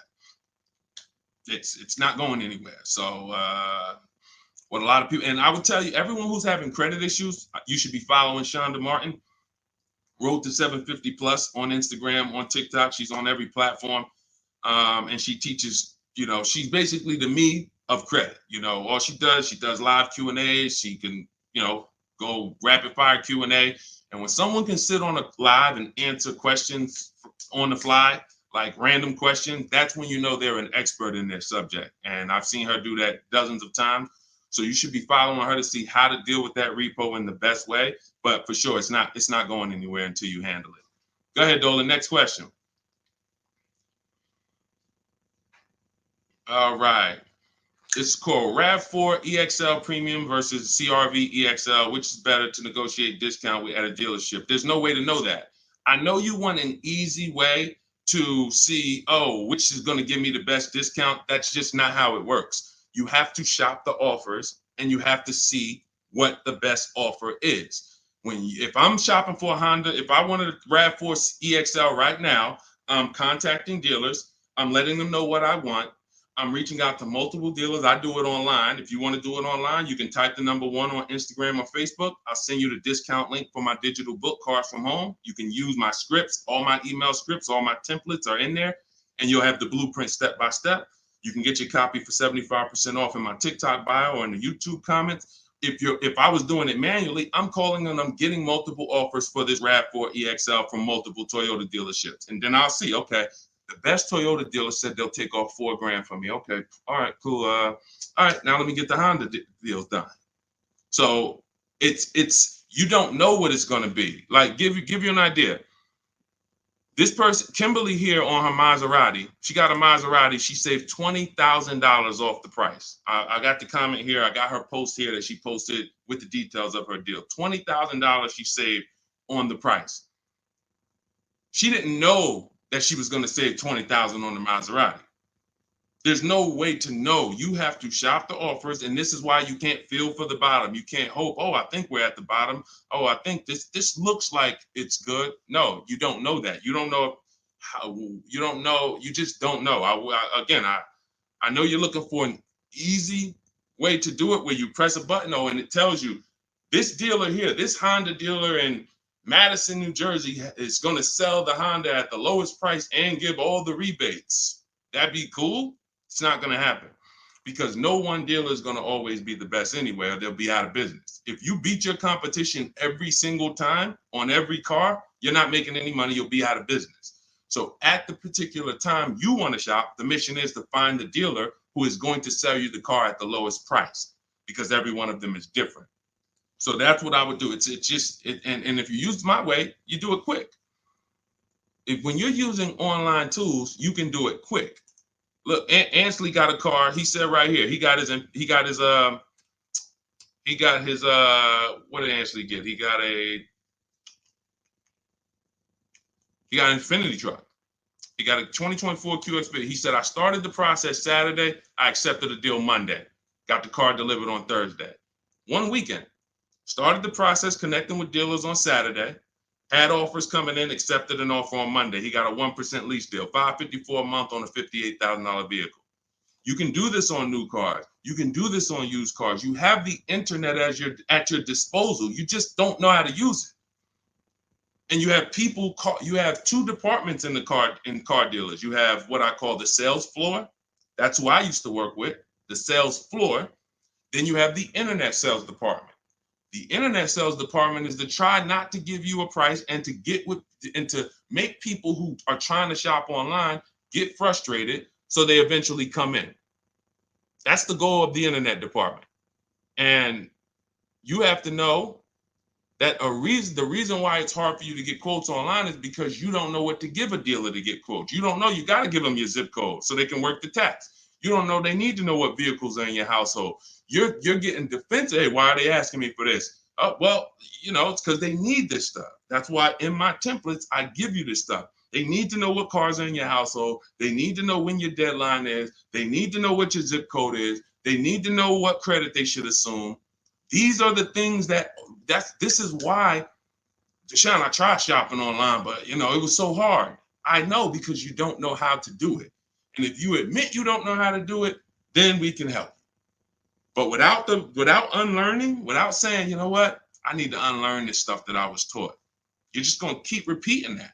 So that's why I'm bringing you this and showing you people who are just like you. You have to shop the offers. And once you do that and you learn how to do it in 90 minutes, you'll be like, oh, I can shop any offer I want. Any car I want, I can find out what the best offers are in 90 minutes. But we got to get you there. Go ahead, Dolan. Shoot the next one up, brother. Unique Devo on Instagram. Car payoff 1 year. Should I trade it? 2015 still running. Well, it sounds to me like you want a new car. Look, the cost of replacement is expensive. If you're considering replacing your car, I always say it's always cheaper to keep it. It's always cheaper to keep it. If you can put, do you have a local mechanic? You should. Everyone who has a car, especially an older car, you should have a local mechanic. Why? Because a local mechanic is going to save you 50% off of what a dealership is going to go through. There's some people who religiously go to dealerships every time something on their car goes wrong or breaks. They go to the dealership. Even with engines. Yeah, Deshone, I put a new engine in and paid $10,000. Listen, local mechanics will actually save, they're worth their weight in gold. And so if I can keep my car running, that's what you want to consider. Now, you still owe money on this car. So you shouldn't be buying cars. You should be leasing cars. Because anyone who is replacing their cars while they still have a payoff should be leasing. That's a clear indicator. There's many indicators. I gave you one. If I'm not keeping the car 8 years, I should be shopping for a lease. If you historically replace your cars while they still have loans on them, you should be leasing, because you're paying all the time. You're never getting to what I call the reward stage, which is a paid off car that is not depreciating anymore, that's in your driveway. You can keep it. You can give it to a family member. It's just a dependable vehicle. You pay a little bit every year to keep it running, but you have hundreds of dollars every year that are thousands staying in your household because you don't have a car payment. That's the reward stage. You have to get there. And if you're like Deshone, I don't keep cars that long, then you are overspending and you should be leasing, paying low payments, cents on the dollar.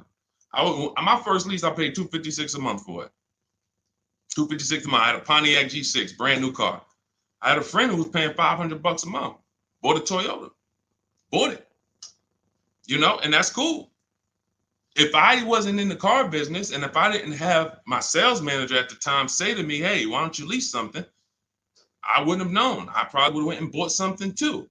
But once I saw that, I'm like, wait, I'm paying half the price of my peers. I'm driving a brand new car, and it just kept going. I leased after that, I bought a Pontiac G6. I kept that for 6 years. I didn't know about the 8-year rule at the time. I bought it 6, 7 years. Then I leased a Infiniti Q. I got the G25. It was $325 a month. That was my best offer at the time. That was a $35,000 vehicle. Then I got an Infiniti Q50 when they first came out. That was a $44,000 vehicle. I paid $345 a month. Then I got another I had three Q50s in a row. The next one was $365, and then the highest one went up to $390. I want to say $390. So yeah, $390. I never went over $400 a month. These are $45,000 vehicles. Then I got a Jeep Grand Cherokee 2018, $35,000 vehicle, $330 a month. They're lying to you. Like all of this stuff that they're programming you to, leasing is renting a car. Banks don't buy cars. Pay attention to what I'm saying here. Banks don't want cars on their books. Why don't banks want cars on their books? Because they're depreciating. And look, let's address this. Rick just said on TikTok, but leasing a vehicle only gives you minimal mileage. You pick the mileage on a lease, Rick. You pick the mileage, brother. Hold on. Turn off this. You pick the mileage. Let's get into some real misconceptions about this whole leasing thing. They give you the mileage. Anytime you've ever heard of somebody going over their mileage, if it wasn't a life change situation, like, I used to live close and then I now live far, it's because they wanted to save $20 a month. The payment for 10,000 miles a year was $380. The payment for 12,000 miles a year was $405. They said, you know what, give me the $380. And then get ridiculous. If I go over, I'll just buy the car. Horrible. Why would you buy a car that is not meant to be bought? When you look at the price to buy a lease out, it's not meant to be bought. They don't want you to buy it. They want you to give it back to them so that they can sell it as a pre-owned car. So they say, bring this car back in 3 years, have 30,000 miles on it. You can buy it. You go over by 10,000 miles and then you buy it for the same price. It's just horrible. But it goes back to the fact you didn't pick the right mileage. The difference from 12,000 to 15,000 miles a year is $25, $30 a month. So when you're sitting there and saying, shoot, all right, give me the 12,000, knowing you drive 14,000 miles a year, you just ruined your lease experience. Don't blame the lease. Don't blame the lease. We have high mileage drivers getting leases. First dude that I ever saw with a high mileage lease is when I was a manager at Hyundai. He brought his car back, had 75,000 miles on it, like 72. I said, you lease this? He said, yeah, man, I don't buy cars. I don't keep them. I bring them back. I'm in sales. I'm on the road. Man, I pay my payment. I bring them back in 3 years, get me another one. I said, this is interesting. Because the dealerships didn't teach me this. My customers taught me this. My customers' experience taught me these things. I said, whoa, high mileage lease. I saw his payment. This dude was only paying $175 more a month than a normal car payment. $175 more a month, and he gets to drive 25,000 miles a year. But had he bought his car, he'd come in with 10,000, 12,000 negative equity. So, high mileage drivers, if there's high mileage drivers on here, you guys can ask questions specifically about leasing for you, and we'll talk to you. But man, I'm shouting from the hills and showing people proof that you cannot get a good deal if you buy your car, but you should have leased. People out here driving. We're out here driving cars, brand new cars for hundreds a month less than you. Because someone talked you into buying and said, well, but they're renting those cars. Yeah, all right. Okay. All right. I've been renting cars then for the last 20 years of my life, driving brand new cars and keeping a lot of money in my household when other people are putting them into new and used cars. Okay. Yeah, I'll keep renting it. Go ahead, Dolan. Shoot the next one up, brother. Quintel Jameson on YouTube. Can you talk about the best process for turning in a lease and getting a new lease? First thing you want to do is do an equity assessment. Do you have any money you can make on that lease? Step 2 in my book, after we decide whether we're going to buy a lease, you already decided you want a new lease, so you check off step 1. Second step is, do I have equity in my lease? All through the pandemic, we had people selling leases. I helped hundreds of people that I know about sell leases for $7,000 to $10,000 to $12,000. A lot of them you can see in my older videos. They say, yo, man, you helped me make 7 grand. Yo, I sold 2 leases. I made 15 grand. My mother sold her lease. She made 10 grand. I sold my Jeep Grand Cherokee lease. I made $9,000 back then. But that's when all the resale values were high. So so we're not making that much anymore, but there's still an opportunity to have equity. And if you drop off your lease without doing an equity check, then you literally are giving money to the dealer. We have to do it. And here's how you do it. You call your bank, you ask them what your payoff is. Once you get your payoff, then you call and you go to these 6 websites. You do this in 20 minutes. Go to Carvana.com, go to CarMax.com, go to Driveway, go to KBB Instant Cash Offer. That's going to connect you with a local dealer online to put a price on your car. All of this stuff is instant. And these are all companies that you go to, you look at they look at your car, they say, okay, looks good. They go to the accounting office, they come back and give you a check. It's that simple. AutoNation and Car Gurus, we get 6 offers because everything we do is a bid. Like in the Cars from Home way of getting cars, the way we guarantee we got all the money and we saved all the money and we paid less than everyone is we get bids. Online systems allow you to get bids. When you shop on Amazon, that's a bidding system. That's a bidding system. The real estate market at large is a bidding system. They use competition to create the price. The only industry that doesn't is the car industry, but we do it. Cars from Home, we do it. So you're going to get those 6 offers and you're going to see, can I break even selling this car? Can I make $1,000, $2,000, $3,000 selling this car or more? Some of you have a lease and you didn't drive that much. Deshone, I had the lease. I only put 5,000 miles on it. You should be selling that lease and putting some money in your pocket before you go into your next lease. So, I know there's a lot of people on here. You might have didn't know you could sell a lease. Type a question mark if you didn't know that you could sell a lease. Sean, I never even knew I could sell a lease. Type a question mark. Type a question mark. First thing we ever do before we return a lease, because we are not going to depend on a dealer. I see you, Stephen Romero. Thank you for being honest. I see you, Jason Wilson. If you didn't know you could sell a lease, how much does that cost you? How much does that cost you already?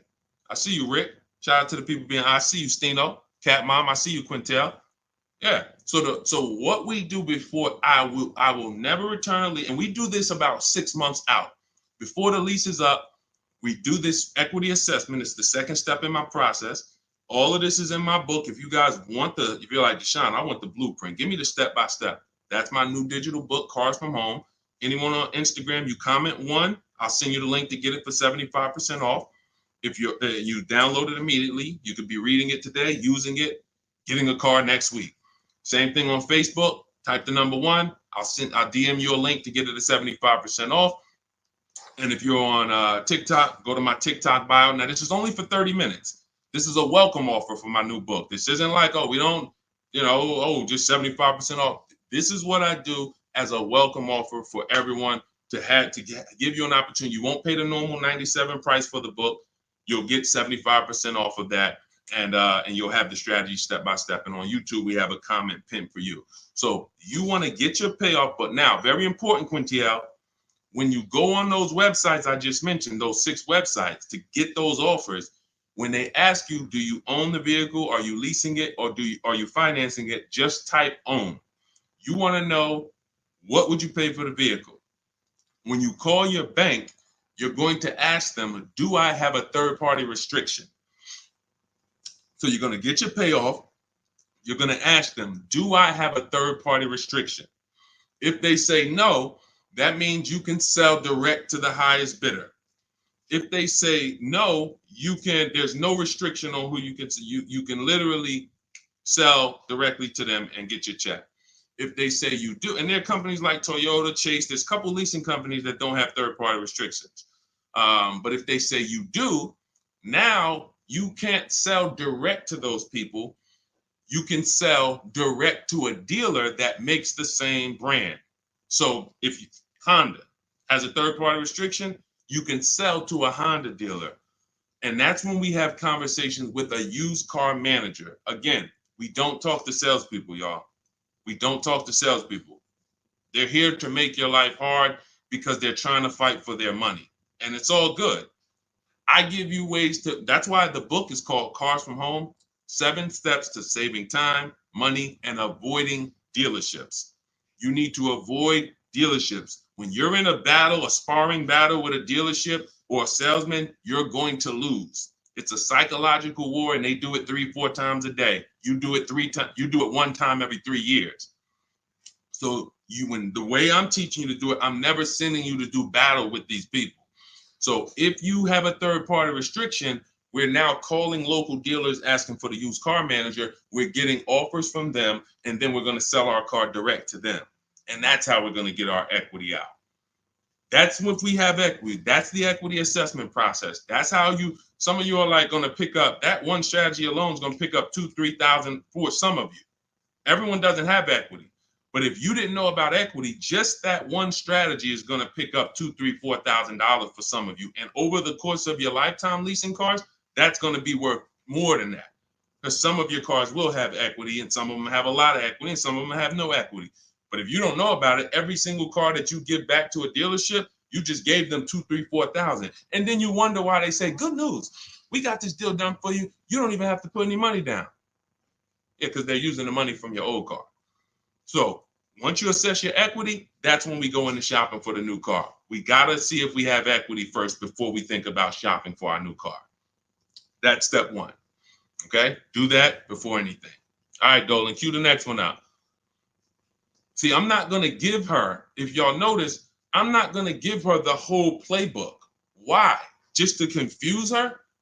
I'm not going to tell her, oh, once you do this, then go do this, then go do this. And then when you check your car, this is how you do your test drives. And this is how you make sure. And then this is how you, why would I do that? I like step by step. Does that make sense? Type the light bulb emoji if you're on a cell phone. Type the light bulb emoji if that makes sense. Why would I give her what to do at step 5? She hasn't done step 2 yet. Get your equity, Quintiel. Find out if you have equity first. Do that exercise that I just said, and then come back and we'll talk about the next step. You come back and say, Deshone, I did it. I don't have equity. Perfect. Now let's move to the next step. Deshone, I did it. Good news. I have $3,000 of equity. Perfect. Now let's move to the next step. Okay. Go ahead, Olin. All right, so here we go. This is Selly H20 from Instagram. My vehicle was totaled this week. Sorry to hear that. Hope you're all right. I'm going to the dealer today. What should I know? The dealer today, there's 17,000 new car dealers in this country, 100,000 used car dealers. Every dealer has a different price. So you're going into what is the benefit to you of going into the dealer? You think, oh, well, I'm sold on my car. The best thing you can do right now is ask yourself the first question. Are you keeping your next car 8 years or not? Are you keeping Selly H on Instagram? Are you keeping the next car you're getting 8+ years or no? Let me know. This is Selly on Instagram.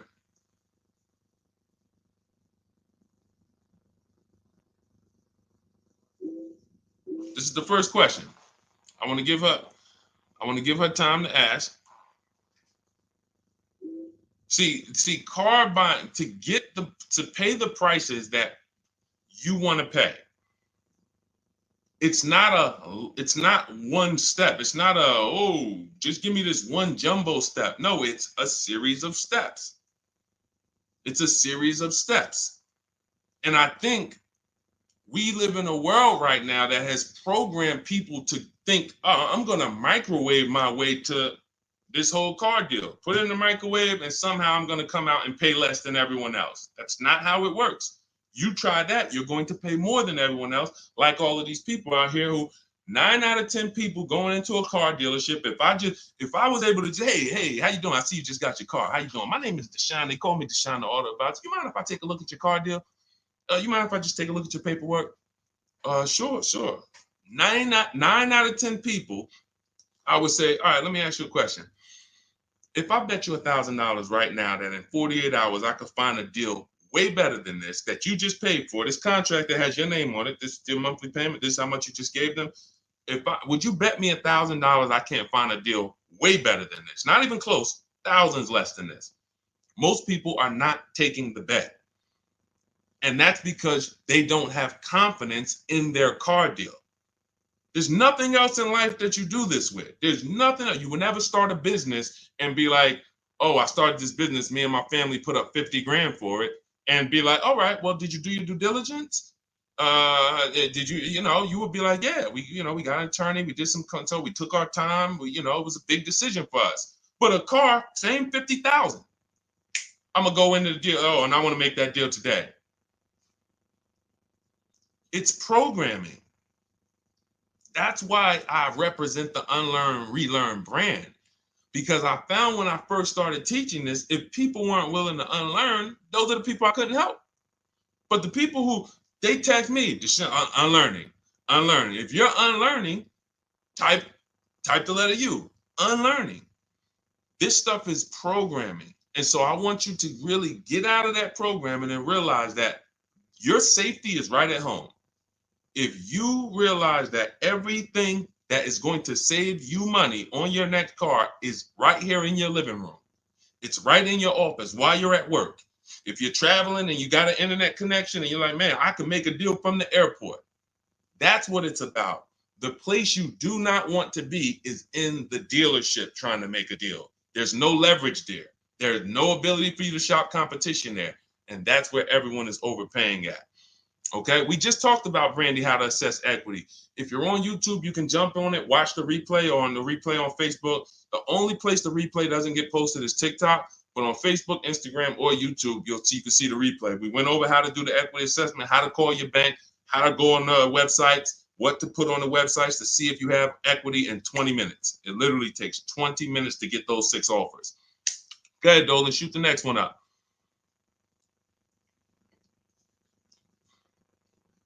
Steven Romero from TikTok, shopping through Carvana. Carvana is one marketplace. That's all it is. Carvana, I know Carvana is, oh, you don't have to see. The reason Carvana wins is because people are scared of dealerships. There's no other reason than that. Carvana has historically paid more, especially throughout the pandemic. They were paying more to buy cars than anyone else. So let me ask everybody on here a question. We got at least, we got a good number of people on here. Let me ask, got some intelligent people. If you are paying more than anyone to buy cars, when you sell those cars, are you going to be higher or lower than anyone? If you're paying more than everyone, you're paying more than dealerships to buy cars. Everyone was selling their cars to Carvana, selling their cars to CarMax. If you are paying more than everyone else to get your inventory, when you sell your inventory, is it going to be higher or lower than everyone else? Exactly. Higher. Exactly. But how do they do this then? They do this because people are scared of dealerships. So they would pay more just to be able to say, thank God I didn't have to go to a dealership. Man, I saw my car come down that vending machine, and then I saw that car pull up to my house on the Carvana flatbed, and you just overpaid $5,000 for that car. They charge you for their service. Hey, to avoid going to a dealership, listen, we're not giving you the best price, but we are giving you the best experience. In our case, there's tons of dealers who will deliver a car to you. There's tons of dealers who you can have the same experience with. Every time we get a car, we have the same Carvana experience. My experience, the people who, look, everybody who you're going to see me go after right now, and if you hop on YouTube, you'll see this. Look, Tosha's experience, just like Carvana, did it from home. Look, Vincent got his used car, 43% off, 3-year-old Lincoln, 43% off the original price. Got it on, got it from home. Look, Ansley, we already went over Ansley. Sean saved 20 grand on his F-150 from home. That's a Carvana experience. Look, Rosalie, we already talked about her. Carvana experience. Look, Jen got her Subaru, leased it from home. You can give yourself the Carvana experience without paying the Carvana price. And when you're shopping for a used car, Carvana is just one marketplace. You also need to open up CarMax, Driveway. In my book, I have what's called the multiple marketplace strategy. The way you shop for used cars, the way we shop for them, is different than the way we shop for new cars. New cars, we use a strategy called the 25 to 5. That's when we reach out to 25 dealers. So we're shopping for a Toyota. We're going to reach out to 25 Toyota dealers online. We do this in 20 minutes. We send them our templates. All of that is in my book. It's a digital book. You copy and paste my template. So you do need to be able to copy and paste. Let me preface that. Do not get my book if you're not familiar with copying and pasting and emailing. I got to preface that. I know people, Deshone, isn't everybody good with that now? No, everyone's not good with that. I've been doing this for 3 years now. I know everyone is not able to copy and paste and just send emails. You know, everyone, that's just, so I have to preface that. But that's how we reach out to new car dealers. We're going to reach out to them for leases and for new cars online using scripts, and we're going to get 5 offers with the scripts. With used cars, it's totally different. We're not reaching out to 25 dealers. Every dealer has their inventory on a marketplace. If they don't have their inventory on a marketplace, do not shop for it. Don't talk to them about it. If they don't have that inventory in a place where it's in a competitive environment, I don't want to talk about it. Who saw the video when I was in the car dealership and I said, this is a used car, it doesn't have a price on it. I was in the car dealership and I said, look, anytime you see a used car, if it doesn't have a price on it, you know, don't negotiate on it. If you saw that, type I saw it. Whenever someone is not putting a price on a vehicle for any reason, it's because they want to make the price up and negotiate down. So let's just say I'm a slimy dealer. Let's say I got a $40,000 car. It was $40,000. I was at a dealership yesterday. We made a commercial about a dealership, and I looked in the car. It was a used car. It was a 2018. It had, the only price it had on it was the original price of the car. So it had literally, it was around a $40-something thousand car. It didn't have a used car ticket, $22,000, nothing like that. So it had a $40,000, and it had all the stuff that was in the car, original. But it's a 2018. So what happens when a person says, hey, how much you want for that car? And there's no internet that they're comparing that to. They're going right on there and just saying, okay, that person has a great opportunity to make up a price and say, well, you know, we're asking $24,000 for it, but you know, our asking price is $24,000. Oh man, that sounds a little high though. You know, it's 2018. You know, you can't do no better than that. You know, I mean, what you have in mind? You know, I'm trying to be around 20. You know, I'm thinking closer to 20. Then I don't know if I could get to 20. I might be able to to see if maybe we could like split it, go up the middle, you know, between, you know, like around 22, something like that. Why don't we take the car for a ride? Let's see if you like the car. You're already in the mouth of the snake. You are literally a mouse in the viper's mouth. Once you've already agreed to talk about a car that doesn't have a price on it, you're done. Because let's just say if that same dealer had to list that car online, that car might have been listed for $18,000. But because you walked in and started talking about it and say, hey, well, you know, what do you think? This is how people leave happy. Man, you know, let me ask you, honey, you get home with your wife, like, you think you got a good deal on this? I think so. I think the guy worked with me because, you know, they said they was asking 24. And you know, I went in there and you know, we made a deal about 22, a little under 22. He took off 2,000 from me. No, he didn't. There was no real price. So this is why you want to be on marketplaces where all the prices are listed. Cars.com, cargurus.com, carfax.com, carmax.com, carvana.com. That's one of them. 8 market, eBay Motors, one more, Driveway. So there's 8 marketplaces, 8 major marketplaces. And you want to sit back and shop for your car like you be shopping for a TV on Amazon. And you'll realize once you start doing this, you'll see The same car that was at my neighborhood dealer that I liked, there's 50 of them within 100 miles of me. There's 50 of them.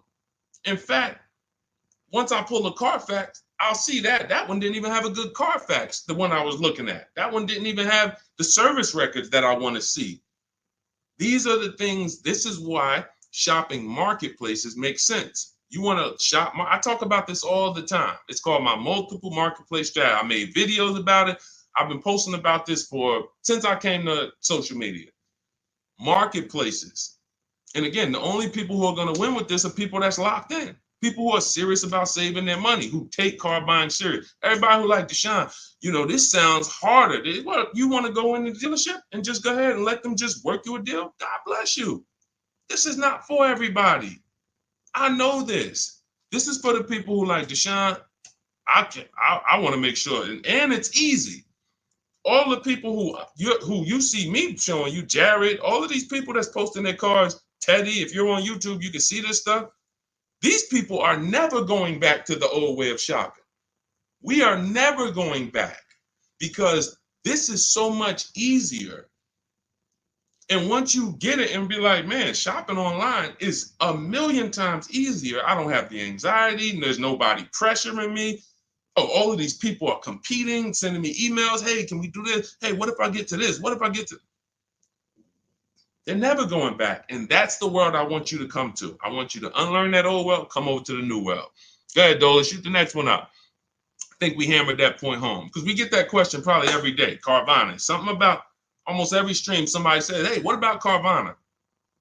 It's one marketplace. And they're 99% of the time, Carvana is going to be the highest price for any car you're looking for. 99%, not 100, not 100. 99%. RL, looking to finance a Toyota 2025 Camry. Should I purchase the extended warranty? It's a great question. RL said he's looking to purchase a 2025 Camry. Should he purchase the extended warranty? So a warranty is a risk product. It's risk assessment. I might buy something and I don't use it. The key to understanding if you should get a warranty is to ask yourself, how expensive is it to fix this car? And does this car have a high likelihood of things going wrong? Give you an example, a Toyota, Honda, as long as you get a good one, and in his case, he's purchasing a new one, they have a history of inexpensive maintenance, and they have a history of things not going wrong. I wouldn't get a Toyota extended warranty. Why? Because the $1,800 or $1,500 or $2,000 I'm going to pay, I have to get that money back and then some to make it work, to make it worth it. That means $3,000 of things need to break on that Toyota for that warranty to have made sense for me to get. Now, on the other hand, when I work with Mercedes, some of you know I worked with Mercedes for 5 years. Every time I would have a client who was getting a Mercedes, I would ask them, how many years you keeping the car? If they said they were keeping it a long time and they weren't going to lease, then I would tell them after we made the deal, buy as much warranty as you can afford. That was and some of my clients in New Jersey, they can attest to that. I was very unapologetic about it. Buy as much warranty as you can afford. Because when something breaks on a Mercedes-Benz, nothing is less than 4 digits. There is no, oh, this broke. It's only going to cost us $400 to fix. Nope.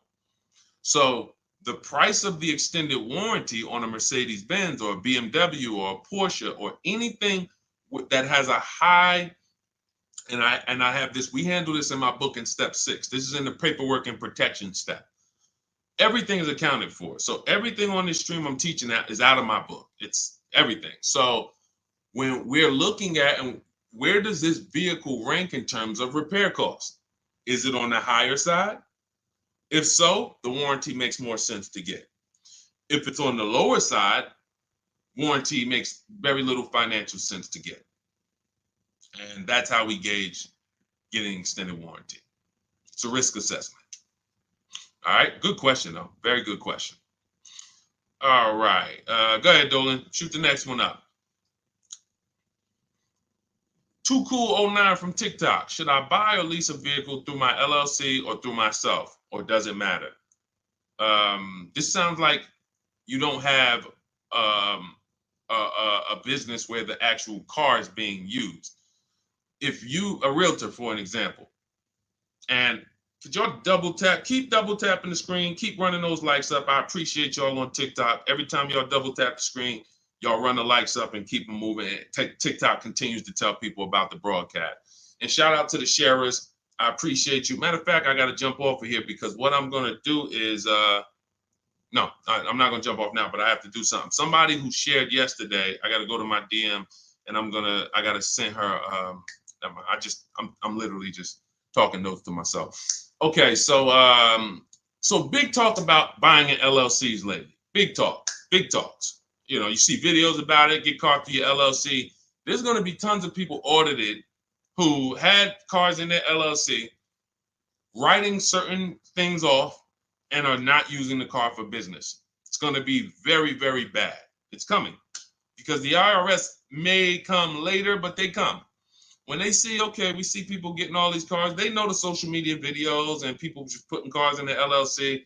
If you are a realtor, for an example, when I was with the dealerships, I dealt with a lot of realtors. Came in, put cars in the LLCs. Why? Because they're on the road. They're using the car for business. They're writing off certain things, be it the maintenance, be it the repairs, or they're writing these things off. Why? Because it's actually business being done with the car. On the opposite end, you have people who have no business at all that involves that car. They're not traveling with that car to clients' houses. They're not doing it, but they want to buy the car and they want to write off tons of stuff or have some type of tax advantage. And now, I'm not a CPA, I'm not an accountant, I'm not giving you tax advice.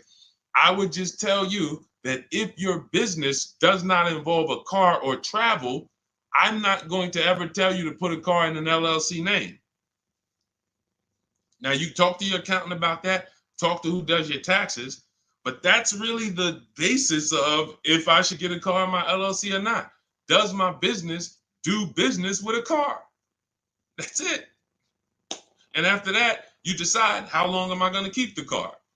Then it goes back to the most important question. How many years am I going to keep the car? 8 or more, I'm going to buy. Less than 8, I'm going to lease. That's it. That's it. A lot of audits are coming. I'm telling you. You see the PPP loans. It took a while, but people are going to jail now.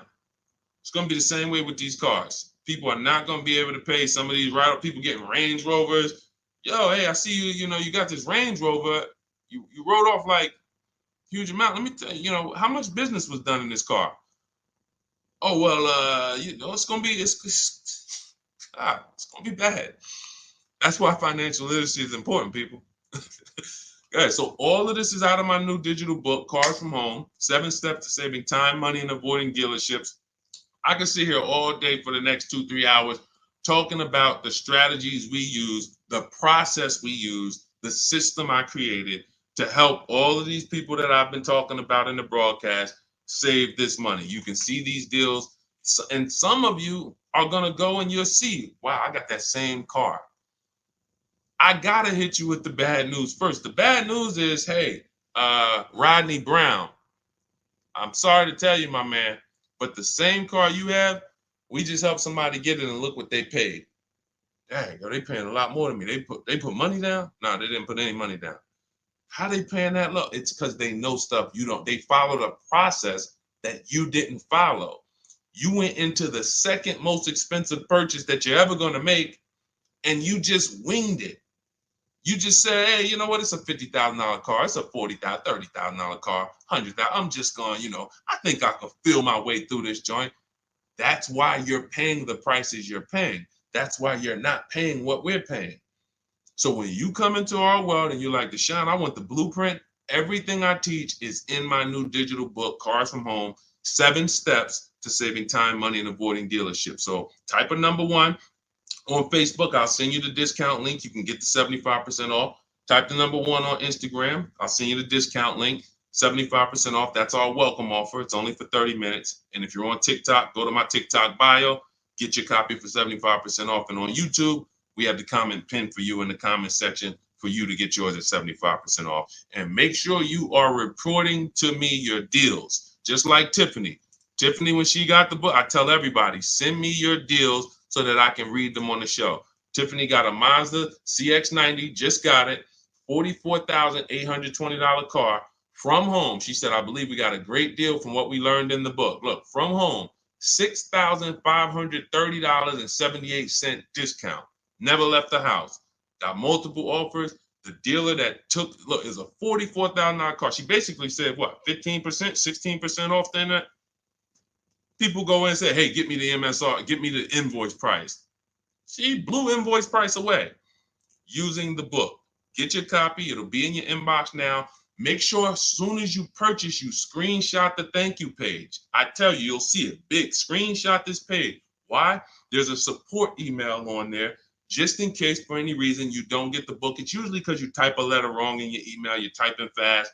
You can reach out to my support team to make sure that you get your book. I want you reading it now. I want you using it now so that you can be like Ansley. He said, look, I started the process on, I started the process on Saturday. I accepted the deal Monday. Doesn't take long. Doesn't take long. You can literally be signing a below market deal in 3 days using the strategies. These are not meant to, this isn't going to school. You know, I spend a lot of time in these videos warning you what not to do. In my book, I'm not warning you what not to do. I'm telling you what to do. Do this, do this. Now, all right, you did that. Great. Now do this. Oh, great. Now you did. Now do this. And before you know it, great. Congratulations. Let's get ready for delivery. That's how the book is laid out. All right, so we're gonna jump off. We've been on here for a little over an hour. I know it's early. You'll be able to watch this throughout the broadcast. You know, I can't really answer. Look, I could give y'all BS answers, and I can get through 100 questions. If I give you BS answers, I can zip through 100 questions in 1 hour. Do Lexus give good deals? Well, sometimes got to shop around. Next question. Is there any negotiation on leases as far as monthly payments without putting money down? Absolutely. We get our deals with no money down. That's how we submit our offers. You get at least 5 offers and you'll find out what the best deal is. Absolutely negotiate. Next question. I could do that. Is that what y'all want? Let me know. What I do is if someone asks me a question, I go deep on the answer because this is car buying. This is not, this isn't, hey, I'm going to get a little, you know, I'm about to spend $100, you know, what's your opinion on this, Deshone? You know? So I think from what I know about people, I think you guys appreciate Deshone. Break it down for me. Break it down for me. And if you want more, if you want all the answers, get your copy of Cars from Home and you'll have all the answers. But I like to be thorough. And I can't because all I care about is the result. I don't care about I care about people writing me, Deshone, check this out. Look at my deal. Look at what I just pulled away. I want you writing me, emailing me, proud of your deal. I don't want you running into me one day if you're ever around New Jersey, New York. Hey, Deshone, hey, what's going on, man? Hey, man, I follow you. Oh, man, I used your stuff, bro, man. Oh, cool, man. How'd you do? Yeah, I think I did all right. No, you didn't. No, you didn't. Because everyone that learns from me, oh, man, I have people run up to me. I never shopped like this before. I had all of these dealers, and then the lowest dealer took off all this money. That's the one I went with. That's a person that I know. Congratulations. Great job. You listened. You trusted the process. I care about the result. And that's all I want. I want you to enjoy car shopping. I want you, it's 50, 100 grand, 5, 6 figures of your money. You deserve to enjoy it, and you deserve to pay less than everyone else is paying. That's what I'm here to do. So I'll see everybody who has the book. I'll see you inside. Use it. You'll see I link to a couple videos in there. You'll see it's some surprises in there. That's not a traditional book. There's links to videos. I got links to scripts in there. You'll see. You'll see why it's a digital book. And it's a one-time purchase. Anytime something gets updated, like Vroom went out of business a couple months ago, they used to be in our strategies. They were in our marketplaces when we shop for used cars. Vroom was on that list. And they were in the when we do our equity assessment, Vroom was on the buyers list. If I had mailed out a book, if y'all were buying a physical book for for these strategies, that means now I got to make another book, and then I got to say, all right, guys, well, this is edition 2. That was edition 1. Vroom's out of business. Next thing you know, you're getting edition 40, and you're like, dang, every time a new website comes out, because we do online, dang, I got to buy another book. Nope. With Cars from Home, what we did, soon as Vroom went out of business, I went in, I updated the master file, uploaded it, all the thousands of people that have the book, and about 9,000 people have the book right now. So this is, you can go on Goodreads, you could type in the Cars from Home book online, you'll see, oh shoot, this book is out there. It's already 5-star rated. So this is what it's about. Results. Grab your copy in my Instagram bio or my Facebook bio, or everybody that types the number 1 on Facebook, I'll DM you the link exactly to get this discounted price. Everyone on TikTok, you go to my TikTok bio, click that website, and get your 75% off. And then on YouTube, we have it pinned in the comments. So use this stuff, win with it, write me with your deals, y'all. Stop overpaying. You don't want to be like these people out here. You don't. They're getting hammered right now. They think there's no deal. Oh, when is the market going to get better? It's never going to get better for them. It's never. They're going to keep doing the same thing. And it's sad, but that's not what we're here to talk about. Let's get you to paying less than everyone else. All right. So I'm gonna jump off, y'all. Have a great day. We'll be back for another stream, sometime next week. I'll see you soon.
Just hit that. Just take us live. All right, we're about to talk some serious car questions and answers. I want you to ask any question you can think of concerning car shopping so that we can dig deep into it. It looks like Facebook we continue to have trouble with, and I think it's because we already have a stream going there. See if you can get out of that stream, Dolan, if you can cancel that stream so that we can get on the Facebook. But I want you guys to start asking your questions. And Dolan, bring the first question in so we could get the show on the road. And then what we'll do is we can check the back end and try to delete the broadcast from Facebook so that we can get on Facebook. Okay, this is Sam from TikTok. So there's a car for $7,000. I want to sell my car worth $12,000. Can you explain that? Well, who are you selling your car to? If you say it's worth $12,000, then all right. We only get offers to find out what our car is worth. We don't use algorithm sites because that's worthless. An algorithm site is a site like Kelly's Blue Book. You punch in your year, make, model, and in 3 seconds it tells you your vehicle's worth $12,000. Right now, we have companies that bid against each other. And what you want to do is you want to go on your computer, go to CarMax.com, go to Driveway.com, go to Carvana.com, go to AutoNation.com, go to Kelly's Blue Book Instant Cash Offer.com, and go to Car Gurus. All of them will connect you to somebody or some major buyer who pays cash for cars immediately. Literally, quick inspection, drop your check, and you're on to you literally, it's that simple. We are no longer at the mercy of private owners who are going to come by and look at our car and no one buy it and talk us down. There are extremely competitive buyers in the market that I've been telling people about since 2021 when we were cashing out. I was big on telling you guys during 2021 to 2023, during that whole pandemic run, cash out now, because the values of those vehicles will never see them again. So there are some people who cashed out, but that was also the beginning of showing people that you can sell to what is called institutional car buyers. And that is what stopped people from trading their cars. There are people who have learned from me, and maybe other people have mentioned this, that will never trade a car again because you're not getting the money that it's worth. So you go to those 6 companies, Sam, it should take you no more than 20 minutes. They're going to give you their best cash offers. And then you can sell to them and you can go buy something else. But what I want you to get in the habit of doing, everybody, is separating your transactions. What does that mean? Who you sell your car to is different than who you buy a car from. And you need to maximize each transaction. And you're never going to do that mixing all your transactions together, which is what most people do. They go into a dealer and they say, hey, I want to buy a car from you, and I want to trade my car into you, and I need a loan. 3 transactions. We don't do that. We separate them and we bid each one out using online tools. And that's how we get the prices we get. And that's how we pay less than everyone else.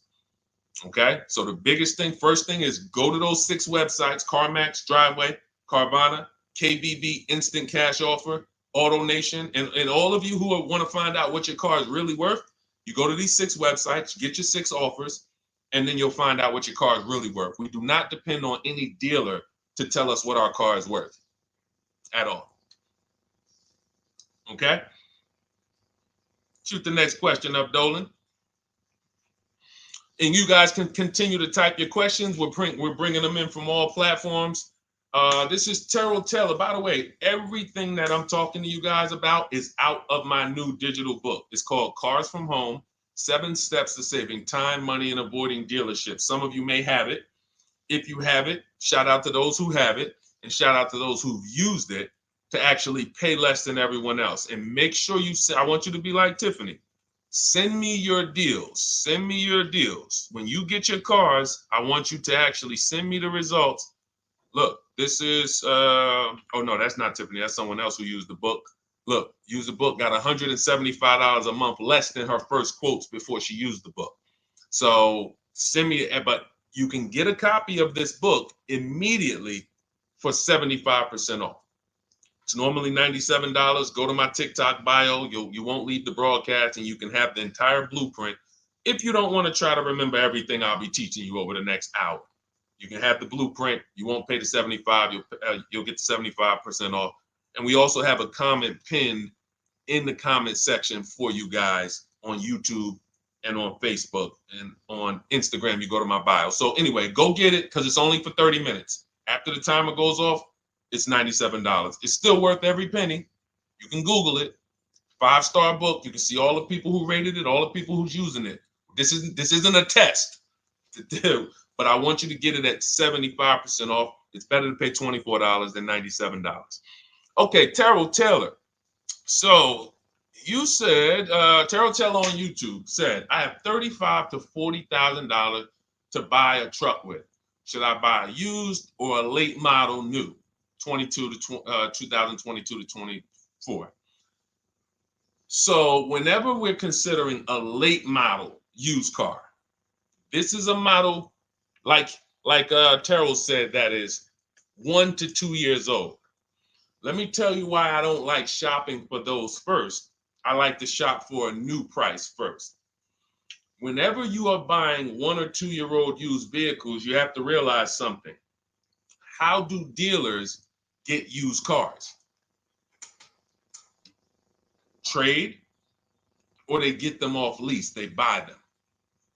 When you have not waited 3 years, you're not going to see a lot of used vehicles in that option, because most people don't buy a vehicle and then trade it in 2 years. So you're not going to see a lot of 1 and 2 year old used vehicles.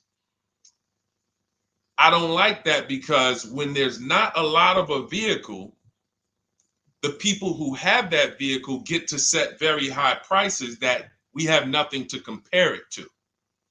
And that's a recipe for losing and overpaying. I've had people come to me who are looking like you, and what I say is, I say, okay, shop for a new one first. I'm gonna tell you why. When you shop for a new one first, you get to see what the market value is. So take Sean. I'm showing Sean. Some of you have seen Sean. He got an F-150 Lightning XLT, $73,000 vehicle. Using what we teach in getting bids from home, using the Cars from Home system, he saved $21,000 on a new one. That was his best offer. He got multiple offers because we always get at least 5. So his best offer, he saves $21,000. If he had gone to look for a 1 or 2 year old one of this, he would have never known that the new ones he can save $20,000 off of if he shops right. Now, some vehicles, it might be $7,000 off, $10,000 off, $5,000 off. The point is, until you know what the new market is for a vehicle, you can't shop a 1 or 2 year old one. Because what happens if you shop a 1 year old version of what Sean got, and he goes and he pays, he pays 65 for it because he thinks, or let's say 60. Let's say 60. A brand new one, 73. Someone else is charging 60. All right, it's 2 years old. Let me get that one. Not 15 grand off. Problem is, he just overpaid for a vehicle because he could have got a new one for less than he got that 1 or 2 year old one. That's why the recent shoppers, anytime you guys are shopping 1 or 2 year old, you have to shop new first to find out what the market is. Now, in my book, I have my strategies for shopping new online and shopping pre-owned. It's totally different. Pre-owned, you want to go to all the marketplaces. If a vehicle's not on a marketplace, y'all, don't shop. Don't look at it. What does that mean? You ever walk into a used car dealer and you see a used car, but there's no price on it? Type a $ if you've ever experienced this. If you've ever looked at a deal, you've been in a dealership, you see they have a used car, there's no price on it. Type a $ if you've experienced that. Okay, I see you, Terrell. Okay, perfect. I see you, Don Dickey. Okay, perfect. All right, we have enough people. All right, Makeover Forever Studios. I see you. Okay, Todd May, I see you. So this is a common thing. When you go and look at that vehicle, the most dangerous thing to do, I see you, Tony, is to negotiate on a car with no price because they can make the price up. When a car is on a marketplace like cars.com, carfax.com, carguru.com, carvana.com, carmax.com, these are all the marketplaces we shop for used cars at once. It's like a big round robin for us. This is how I want you to shop. Now you must be competitive or no one's coming. Now, there's some people who try to pull a tactic. They'll list a car for 20. They have no intentions on selling it for 20. But they want you to come in, and then they'll charge you more, fees, makeup fees, and all of that stuff. That's why we always call beforehand. But we know the power is online. The competition is online. So when you're looking, Terrell, you're either deciding, all right, I'm either going to look for a new vehicle, find out what the market price is for the vehicle I'm looking for and how much I can save. What's my best offer? You need to get at least 5 offers. I'm telling you, it's going to be big differences. You have to prove this to yourself. Call around. If you want to do it manually, you don't have my book, do it manually, call around, speak to sales managers. You are going to see it's going to be a $5,000 to $10,000 difference minimum between all of these dealers' offers, minimum. And so then you want to look at the pre-owned options. Then you look at the pre-owned options. And the pre-owned options will tell you what the market is. And so this is only for you who are looking at recent model cars. If you're not looking at 1 or 2 year pre-owned, this doesn't matter. But those people have a little bit more budget, and that's okay. That's okay. But when you have a little bit more budget where you can look at a 1 or 2 year old pre-owned car, that means you have a little bit more money to lose if you make a bad decision. So that's what you want to consider, Terrell. Shop for the new ones first, depending on what your budget is, and then look at the pre-owned market and say, all right, where's the pre-owned market? But that 1 or 2 year old, you're not going to have a lot. Until that 3-year cycle comes and dealers can start buying those vehicles back off lease, you're not going to see a lot of vehicles. That's why I don't play in that 1 or 2 year old zone. It's just a dangerous zone to play in. Dealers know, oh, we're the only ones. Hey, we the only one that got this car within 50 miles. Let's charge this for it. And then they depend on someone who doesn't know the market to come in, pay for it, and you can literally overpay by 10, 20 grand and you won't realize it until, a couple years later. Okay, great question though. Great question, Terrell. Go ahead, shoot the next one up, Dolan. Type your questions, y'all. We're gonna get through as many as we possibly can in an hour. I see a lot of questions coming in. Let me try to speed it up. All right, this is Abigail from Instagram. How do I shop for cars and take test drives without feeling like I'm wasting their time? I'm nervous. Okay, first thing to realize, Abigail, you're a very considerate person. God bless you for that. You're about to spend 5 figures on a vehicle. Some of you 6 figures. I love the courtesy, but we are the prize. When you're shopping the way I want you to shop, some of you, this is your first time here. You don't even know, hey, who is this guy talking? I spent 14 years in the car business. 5 years with Mercedes, 5 years General Motors. I've been helping people buy cars and get below market deals since 2019, education-wise. I love it, but you deserve the experience. If you were walking into the mall to spend 15 grand, let's just call it 15 grand, how would you want to be treated? Like royalty, right? Right? So, but I'm going to answer your question, but I need your mindset. A lot of what we're discussing is going to be the right mindset. You are the prize. That's why I don't want you going to dealers begging for discounts anymore. I want you sitting at home making dealers bid. This is how we do test drives on new cars and leases. New cars and leases.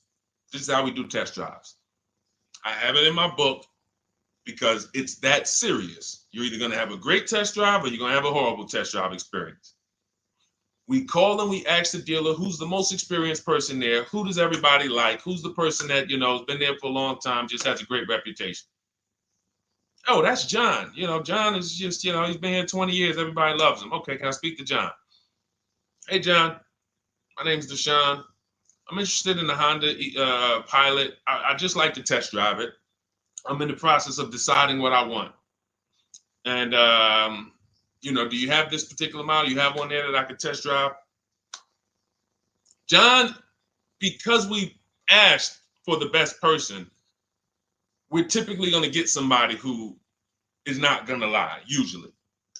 Not a guarantee, but taking these steps, I know these guys. I've been in this dealership. I know most dealerships have one person there who has a good reputation and who cares about that reputation. If you're enjoying this content, hit the like button, y'all. And Keith, y'all killing the likes on TikTok. Shout out to everybody who's hitting the likes on TikTok, to double tapping the screen. Appreciate y'all. And shout out to everybody who hits the like button. When we get there, we meet with John, we test drive. John, thank you so much. Can I have your card? I'll leave you my information. And if this is the vehicle I want, I'll be in touch with you. Perfect. Oh, Deshone, we don't sit down? We don't think? No, we never sit down. I'm telling you that there are things you must unlearn about the shopping process if you're going to win. And what does winning look like? Getting the most money off in the least amount of time. There's no leverage that you have when you sit down and try to negotiate with a car salesman. Every single dealer around you that wants to compete for your business, you can't talk to them while you're sitting in one dealer talking to a car salesman. That's why we don't do it. We get a card. Thank you so much. Listen, if this is the one for me, I'm going to give you a call. Simple. Pressure's off. There's no pressure in our system. You can't pressure us. That's what I want you doing. New cars, leases, that's how you test drive. 20 minutes, you're in and out. And I'm a car salesman at heart because that's what I am by profession. I would never develop a system that would allow you to waste car salesmen's time. I just wouldn't do it. I developed a system that when our people go get cars, look at Ansley. When our people go get cars, Ansley just got his lease, 1% lease, $58,000 Infiniti. Look, started the process Saturday, accepted deal Monday, all by Email. $58,000 car is paying $554 a month, no down payment. You know, we have tons of these. None of these people spent. Look at Jared. Lease like a boss, $569 a month down to $520. Volkswagen Tiguan, no money out of pocket. Let's go to a purchase. Pierre, pre-owned car purchase, got his 2022 Mazda, got a 20% discount off the original MSRP. This is 30 minutes. We are not spending more than 30 minutes in dealerships. Who doesn't want to spend more time in dealerships? Type me if you're like Deshone. I don't want to be in dealerships that long. You thought you had to be in dealers to save the big money, right? You thought you had to be in dealers to save the big money. I'm showing you as someone who pays less than everyone and who teaches people to pay less than everyone. Look, Kimberly, $20,000 off a Maserati, shopping from home. Because when you can talk to more people at once, the discounts fly off. And you see that all these dealers want to compete. So what you want to do, the best thing you can do to not waste people's time, Abigail, is to shop from home the right way. Because when you shop from home the right way, you realize it's only a few things you need to be in the dealership for. That's your test drive. I just told you how to set it up. With used cars, we do it at the end. But we're only there for a second. In fact, when you go to pick up your car, they're going to tell you, thank you. This was one of the most easiest deals I ever made in my life. Because you came in, you emailed us, you knew what you wanted, you gave us the information we needed, we made you an offer, you knew what you were decisive. We have all these scripts. By the way, in my book, I have all the email scripts. You don't have to even think about what you're going to say. It's literally copy and paste, copy and paste, copy and paste, copy and paste when we're shopping for new cars and leases. With used cars, before I go to the next question, I want to hit on the used car process. Used cars, we must test drive at the end. We can't test drive used cars over here and then go and buy another used car over here. So what we do when we narrow our choices down on all these marketplaces to our top 5 favorite vehicles, we need to verify that there's no bogus fees. When I was shopping for my Infinity truck, I narrowed it down to 4 vehicles. But I'm going to tell you something that's the most. Who's bought a used car in their life? Type the letter U. I need you guys to program what I'm about to say into your brain cells for the rest of your life. Type the letter U if you bought a used car or if you plan on buying a used car one day. Type the letter U. All right. I see you, Michael. Don Dickey. Okay. Terrell. I see you, Blizzy. Tony. Okay. Lori. I see you. Victoria. Anybody who plans on this. Let me tell you how. Okay, let me tell you how. All right. See, when I'm about to reveal big stuff, I got to kind of see how I want to say it. The marketplaces that we go to look at used cars on, they're never going to tell us what a great price is. And I'm going to tell you why. The only thing that matters, let's say we're looking at 4 white Honda Accords. 4, they're all white. These are the cars we want. We've narrowed it down. We're looking at 4. They all got similar miles, and their asking price is $20,000. The marketplace is going to tell you what they think a good deal is based on algorithms. Based on all the vehicles listed on the market, this is a good deal. This is a bad deal. Here's what matters. How much was the original price of each vehicle? Why is this the only important thing? Because if we're looking at 4 white Honda Accords, but one of them was $35,000 when it was new, one of them was $39,000 when it was new, has a sport package, some special technology. One was $31,000 when it was new, one was $29,000 when it was new. What's the best value? What's the best value? You see how we clearly just went from, wow, all of these vehicles look the same, similar price, similar asking price. But once we found out, wait a minute, this one right here was $38,000 new. This one here has the cameras in it all around and the self-driving package, and it has the same asking price, or it's maybe $1,000 more. This is what I call the true value discount. The true value discount. And let me tell you why the marketplaces will never tell you this. Because if they advertise the true value discount, someone has to be at the bottom. In other words, when you're looking at Honda Accords, if you could go right to the true value, who's giving me the biggest discount off the original MSRP? That means the car at the bottom, they might be giving you no discount off the MSRP. We saw that during the pandemic. It was people selling, who remembers people selling Toyota Camrys, 3-year-old Toyota Camrys, for the same price as they were when they were new? There was some deal, everyone wasn't. I know a couple dealers, I know a couple general managers who run dealerships who are ethical. And they said, look, I don't care what the market does. I can't sell a used vehicle for the same price it was when it was new. I'm not doing that. Because when that customer comes back in 3 years to deal with me, I'm going to have to help them again. And if I buried them in their car, then I'm not going to be able to help them. But there were plenty of people who was. The true value discount is all that matters, which means we have to know what the car was new. We have to find the Maroni label. We have to go on the Carfax. We have to go to where the window sticker is and get the original price. And then we'll clearly see, oh, that's the best used car. And no one else shops like that. No one else shops like that. If y'all get that, type dollar signs. If you get that, what I just said, type dollar signs. That is what is important, not what they tell you is a good deal. So going back to me, when I got my Infiniti truck, 4 vehicles, all in a similar price range, all white. They were between $1,800 difference from each other, similar miles. But once I found out that one was 46,000 new, one was 48,000 new, one was 52,000, and the one I ended up getting was 54,000. That separated it. The one that was 54,000 new, they were giving me a 42% discount asking price. These are things that help you cut through the mess, the smoke and mirrors of the car business.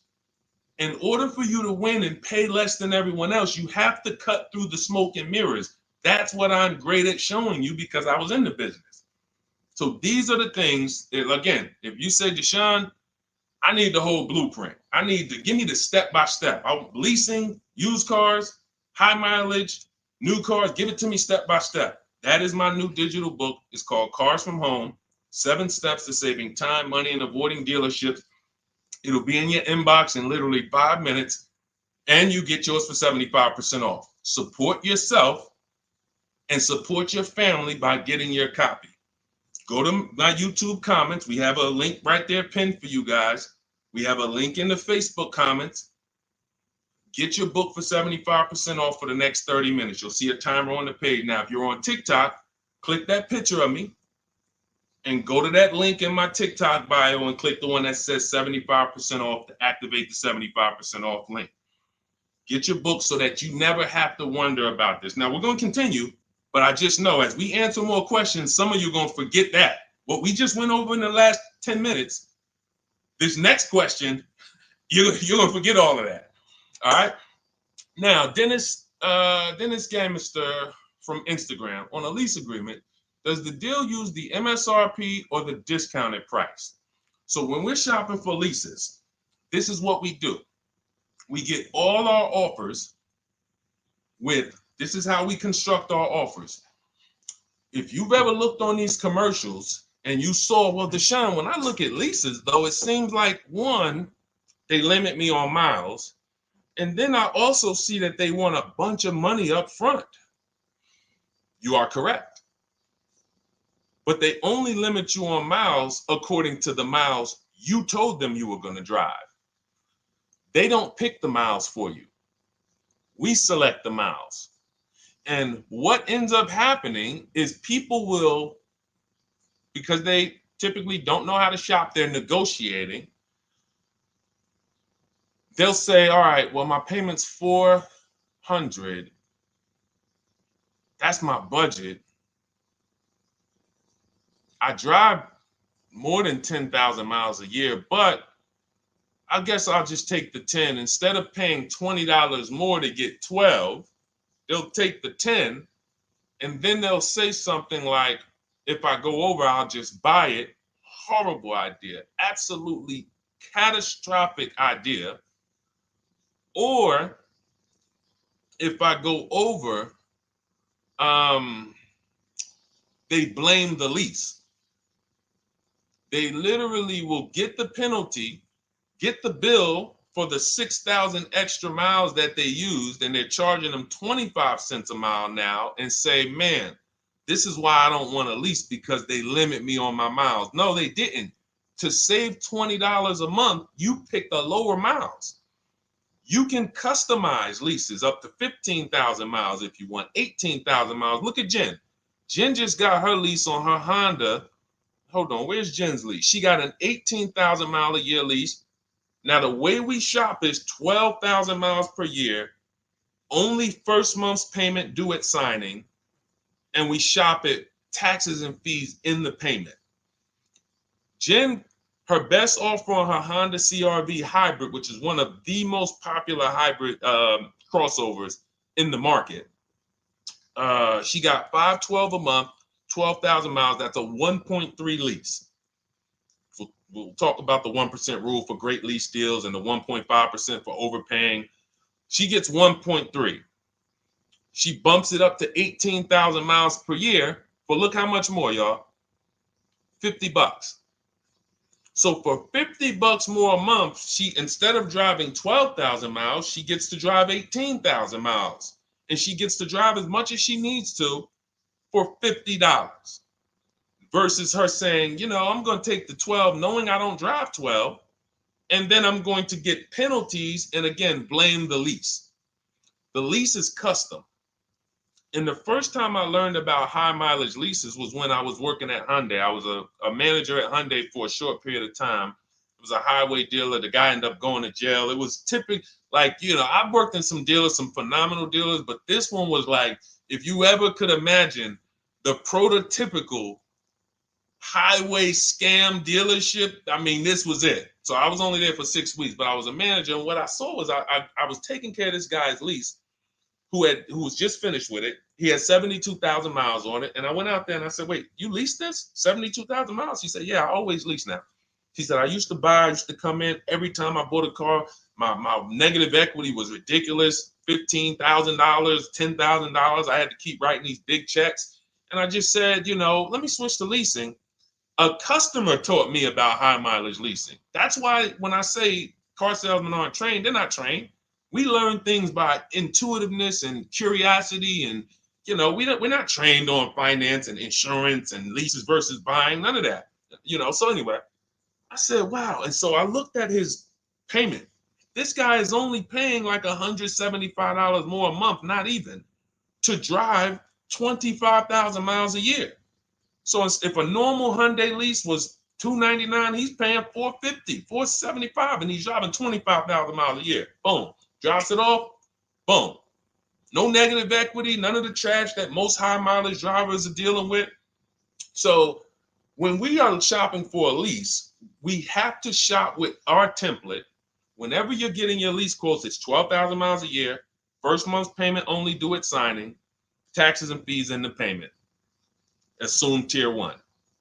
That's what we blast out. In my book, I have something called the 25 to 5 strategy. We connect with 25 dealers online. You use my email scripts, copy and paste. We're going to get 5 offers. This will take you. You saw Ansley. He said, I started it Saturday. By Monday, I accepted a deal. This doesn't matter. This is a 24, 48-hour turnaround to start getting offers on these vehicles. Now, once we're looking at offers, we take the MSRP. We take the monthly payment. We divide it into the MSRP. So let's just say we're shopping for a vehicle. It's $40,000. One of our offers is $400 a month. $400 a month. No money due at signing. Just $400. We drive off. We divide that into the MSRP, not the selling price. The MSRP. So now we divide that into $40,000. we can see and we multiply by 100, that's a 1% lease. The 1% lease rule has been around for the last 20, 30 years. If you could lease a vehicle and the offers is under 1% of the MSRP, it's a steal, great value. Because a $40,000 vehicle with no money down to buy would cost probably $800 a month on a 5-year loan. So it's incredible value. It's a steal. You don't have to worry, am I overpaying? Nowhere near. You're still in the vehicle. And we have some people who shop from home using the car. If you're Deshone, do those deals really exist? If you're on YouTube or Facebook, you can see right now, look, Greg got a 1% lease on his Kia EV6 Win, $527 a month, $56,000 vehicle. Look, Zafrina, $579 a month, $65,000 vehicle. Ansley, you saw Ansley's Infinity. Rosalie's Infinity truck. Right here. Look, it's paying $592 a month, $59,000 vehicle. 1% lease deals are out here when you know how to shop. Now, that's a steal.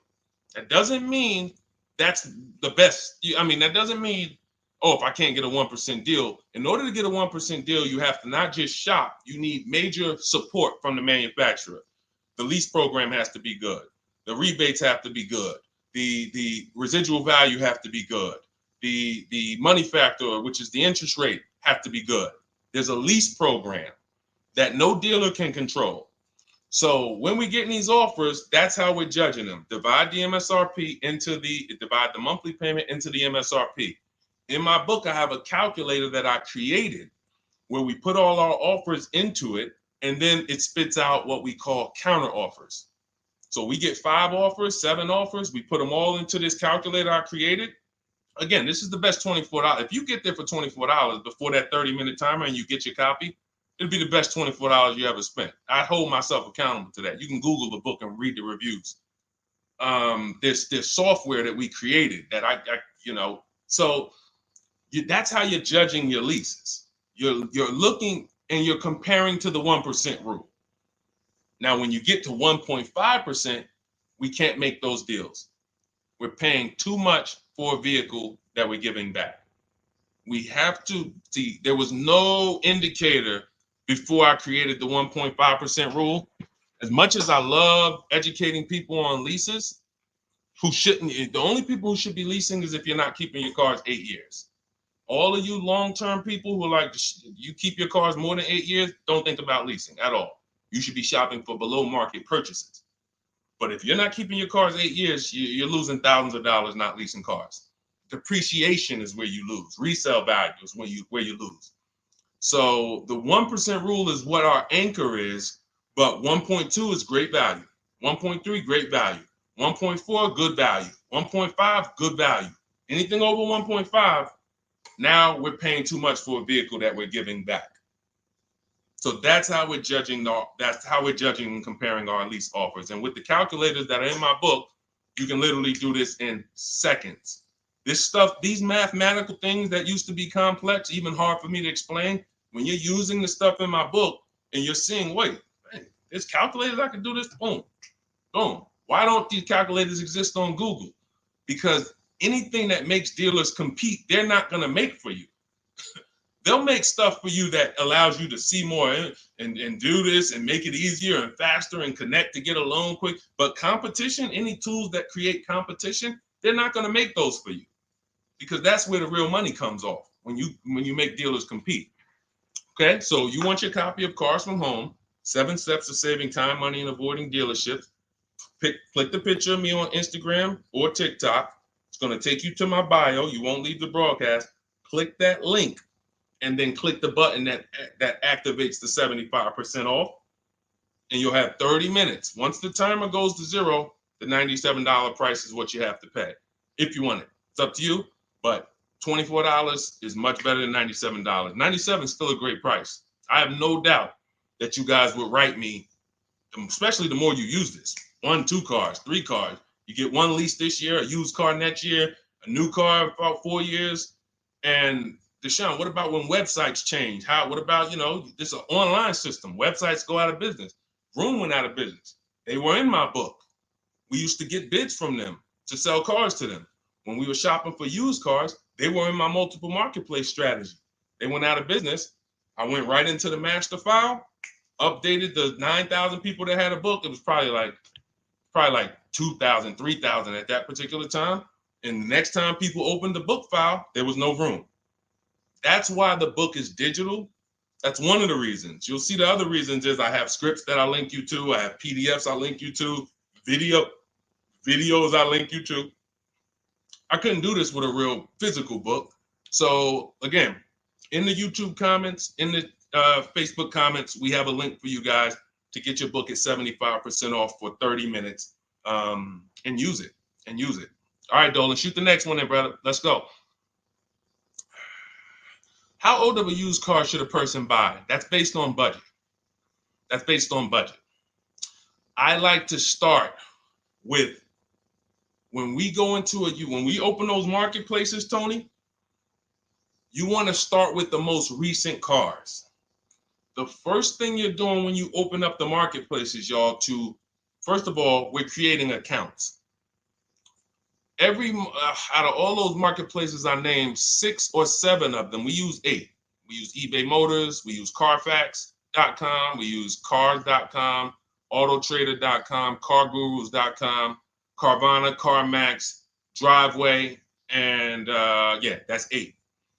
7 of those, or 6, allow us to create an account. Why is it important to create an account? So that every single new car that matches our criteria, as soon as it's listed, we get a notification. The people who have that notification on, most of them don't know how to assess the market like I'm showing you. So even if they get a notification that the car was just posted, they're not going to have the information to take advantage of it. They're going to hesitate. What we do is the first thing we do after we create our account is we're now assessing the market. Where's the low prices? Where's the high prices? And I'll usually go 3 years back, sometimes 4 years back, and let's assess the market.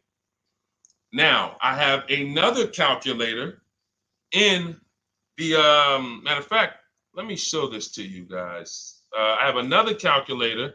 It's called the Perfect Budget Calculator. The Perfect Budget Calculator. What this does, you guys can't see this on YouTube, but you can see it on you can't see this on TikTok. But if you go over to YouTube, Facebook, or Instagram, you'll be able to see what I'm sharing right now. Now, what often happens is, let me share this. Hang on. Boom. Okay. So now what often happens is a lot of you will say, I could put down $2,000, but, if I don't have to, then I won't. Or, if you get a car and you pay $15,000, if you pay $500 a month for 5 years, that's a lower price you paid than paying $500 a month for 6 years. So ways to manipulate our budget is to shop within our budget for a shorter loan. This is all stuff where I said, okay, people don't know they need to be doing this. So let's make a tool that does it for them. And this is, you get access to this when you get your copy of Cars from Home, my book. So let's say we do something called an equity assessment. Everybody who has a car, remember I was mentioning a little while ago, we go to these websites, Driveway, all these, and we find out what our car is worth. Let's say you're like, man, okay, if I sell my car to CarMax, I'm actually going to have $3,200 of equity. All right, so when I sell, I'm going to put that into my budget. All right, now my down payment, max I could comfortably do is $1,500. That's max. Now, we use the average interest rate. And in my book, I give you a link to see what the average interest rate is at the particular time you're going to be shopping. Let's just say it's 6.9. Now, we enter a comfortable monthly payment. Let's say you're like, all right, I don't want to go any more than $425 a month for 6 years. That's my max. You enter your state so we can pull the taxes and we can pull the fees. New Jersey, calculate budget goals. Now it's going to ask you a comfortable monthly payment on a 5-year loan. You might say, all right, same thing. I still don't want to go over 425 no matter what. Perfect. What this does is create multiple goals. And it creates multiple goals. It creates a starting point. Now, if you find a car at this price, $18,776 or less, you can do a 5-year loan, use none of your equity, so this will go in your bank, and use none of your down payment. Now, next goal may be, okay, $22,000 or less. 6-year loan, no equity, no down payment. So the first two goals are no money down goals. If I find a car anywhere in these price ranges, I can do these deals, no money down. Now, this is one where I use my equity, but no down payment. Goal number 4, I use my equity for a 6-year loan, no down payment. Now, goal number 5. Now you can see the price of the car is getting higher. Use equity, use my use equity and down payment, but it's 5-year loan. And then here is your max budget. Your max budget, which is fine.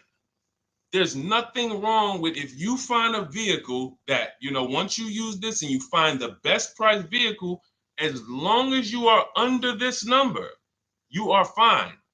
The problem is when you go over that number. The problem is when you go over budget. All of these goals are your budget. So when I got my Infinity truck, I got my goal out. It was my fourth goal. Now, this is how you make sure when you go out to shop, and look at the top. What does it say? You select your state determines the sales tax, will factor it in, give you precise figures. Now, you'll notice, what about the fees, Deshone? Don't all these cars charge fees? We've already factored in the taxes, and we've added $1,000 for fees. What is $1,000? The documentation fee and the motor vehicle fees. It's all in there. So you can go out and know that's my max budget. I cannot buy a vehicle, make a deal on a vehicle where my purchase price is more than $26,729. That's the perfect budget calculator. So there are certain things that I had to create. No one does them. Everything that I was referring you guys to, all the websites, I was doing this, and there was some things where I couldn't refer you to anything because it doesn't exist. We had to build it. So this is how we make sure we are shopping, whether it be for new cars, used cars, below our budget. And that's not how you make, but here's the thing. I need you, before we go to the next question, I need you to understand something. That doesn't make sure you pay below market price. You have to combine this with getting bids, because you can be within your budget and pay over market value. There's 3 types of prices you can pay for a car, whether it's a new car, used car, or lease. Did you pay market value? That's what everyone's paying. Average.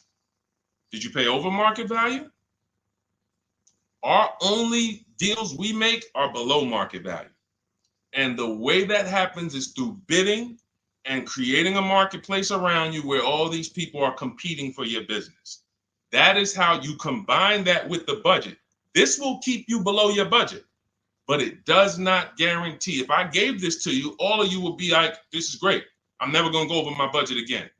But it does not, until you combine that with getting bids for whatever you're looking for, you still run the risk of overpaying, even if you're under budget.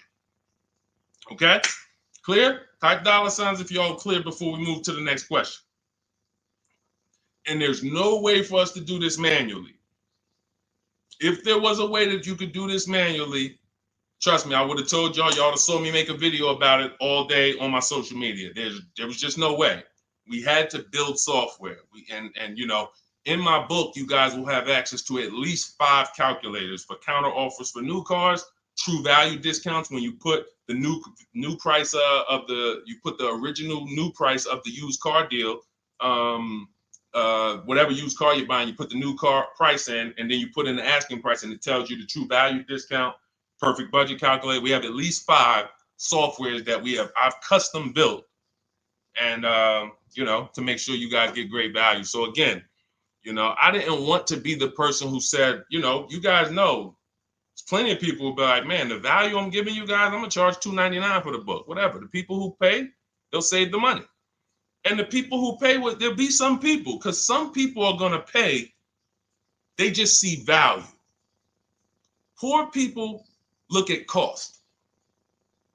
Wealthy people look at value. People who are into financial literacy they don't ask themselves, how much does that cost? They ask themselves, what's the value I'm getting from that? And I could have said, well, you know what? I'm going to help you pay less than everyone on new cars, used cars, leases. We'll do $200, $300 for the book. And I only want to sell it to 1% or 5% of the pie. But at the end of the day, my mission is to help as many people want to be helped. And so that's why I said, okay, $97. But even our welcome offer, you got a chance to get it for $24 if you get there before the 30 minutes is up. Okay? YouTube link, get your copy. And make sure you save the support email, guys. If you see it scrolling across the screen. If, for instance, you don't get your book in 5-10 minutes, it's usually because you typed your email wrong. Reach out to my support team. They'll get you the book immediately. And soon as you pay, go to TikTok. Look, y'all see the links. Go to my bio on YouTube and Instagram. Get your copy. And as soon as you pay your $24, there's going to be a page that says screenshot this page. Right on that page, you can access your book. I want you to have the book immediately, but I also, in case some of you type wrong, big thing, we fat finger stuff. I want you to have the support email so that you can reach out to my team so we can make sure that book is in your inbox so you can use it and start saving money and building confidence. Okay, Dolan, next question, man. Let's keep it rolling.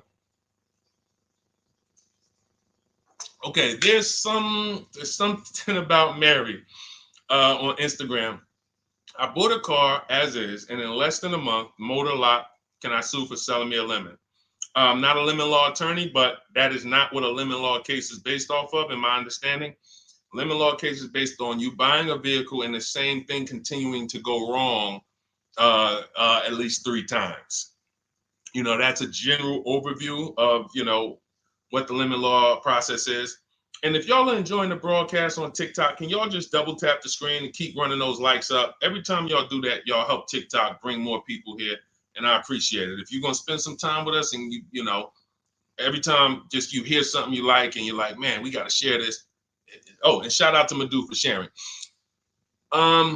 Here's the thing. I made a video about this the other day because a friend of mine got a used vehicle and the transmission went out on him in about a month.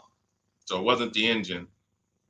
But when you buy a vehicle as is, it's very tough for you to have any recourse, anything that you can do, because you're signing a contract that specifically says as is. It's very tough. What I would do if I was you, because the damage is done, I just find out what it would cost me to put a used engine in the vehicle, rebuilt in a used engine, salvage yard. You need to, and especially if you're buying cars that you're paying cash and you're buying as is cars, these are probably cars that are under 10 grand, 12 grand. You need a mechanic. See, because that's a strategy. There is a great strategy called buying inexpensive cars and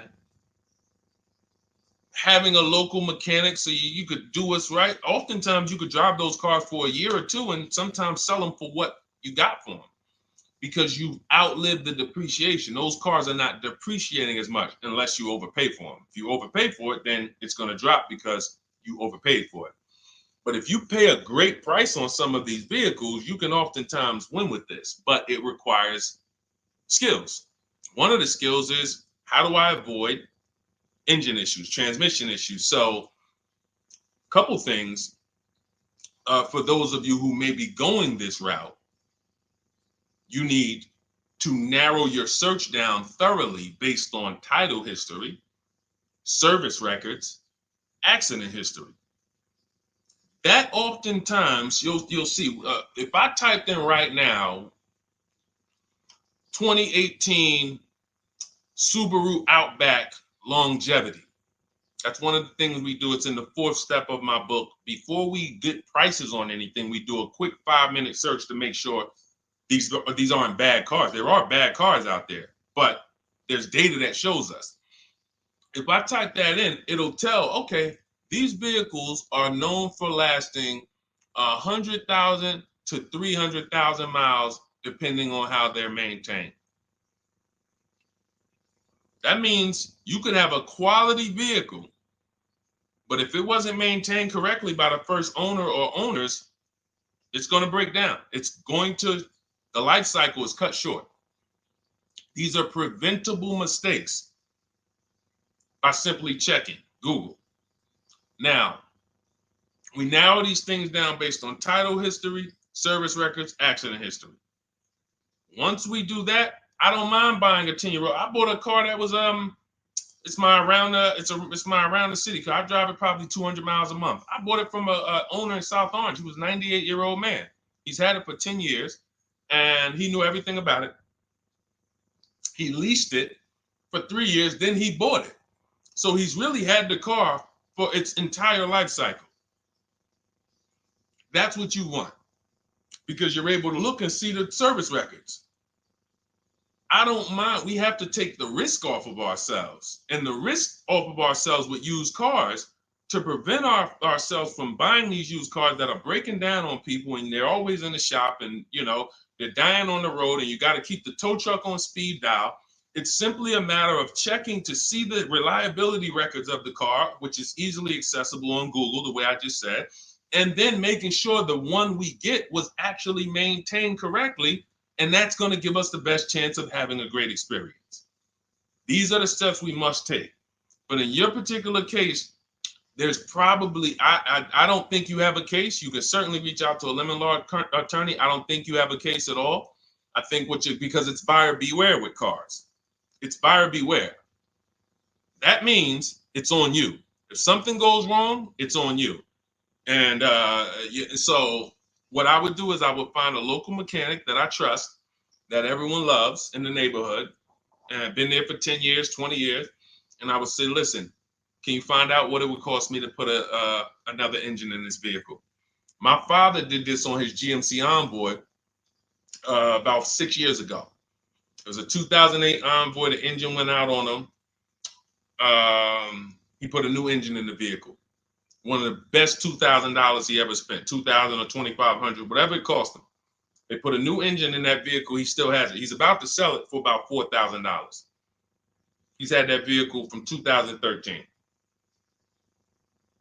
Think about that. A lot of people, engine goes out, they sell the car. It's worthless now, so they take the loss. Meanwhile, man, let me come up with $2,500, and I still got no car payment for the next 6 years. We don't need to be so quick to go replace our cars. If we follow these strategies, we can actually, I love to see more people doing that. Just go fix the car. But don't go to the dealership to fix it when they tell you, hey, the engine's going to cost $10,000. And what does the dealership say, y'all? When you have these major issues and the dealership tells you the transmission is $7,000 and a new engine is $10,000, what's their suggestion? What's their suggestion when they tell you that? Because they already know you're gonna be like, yo, what the heck? I can't pay all of that. What's their suggestion? Let's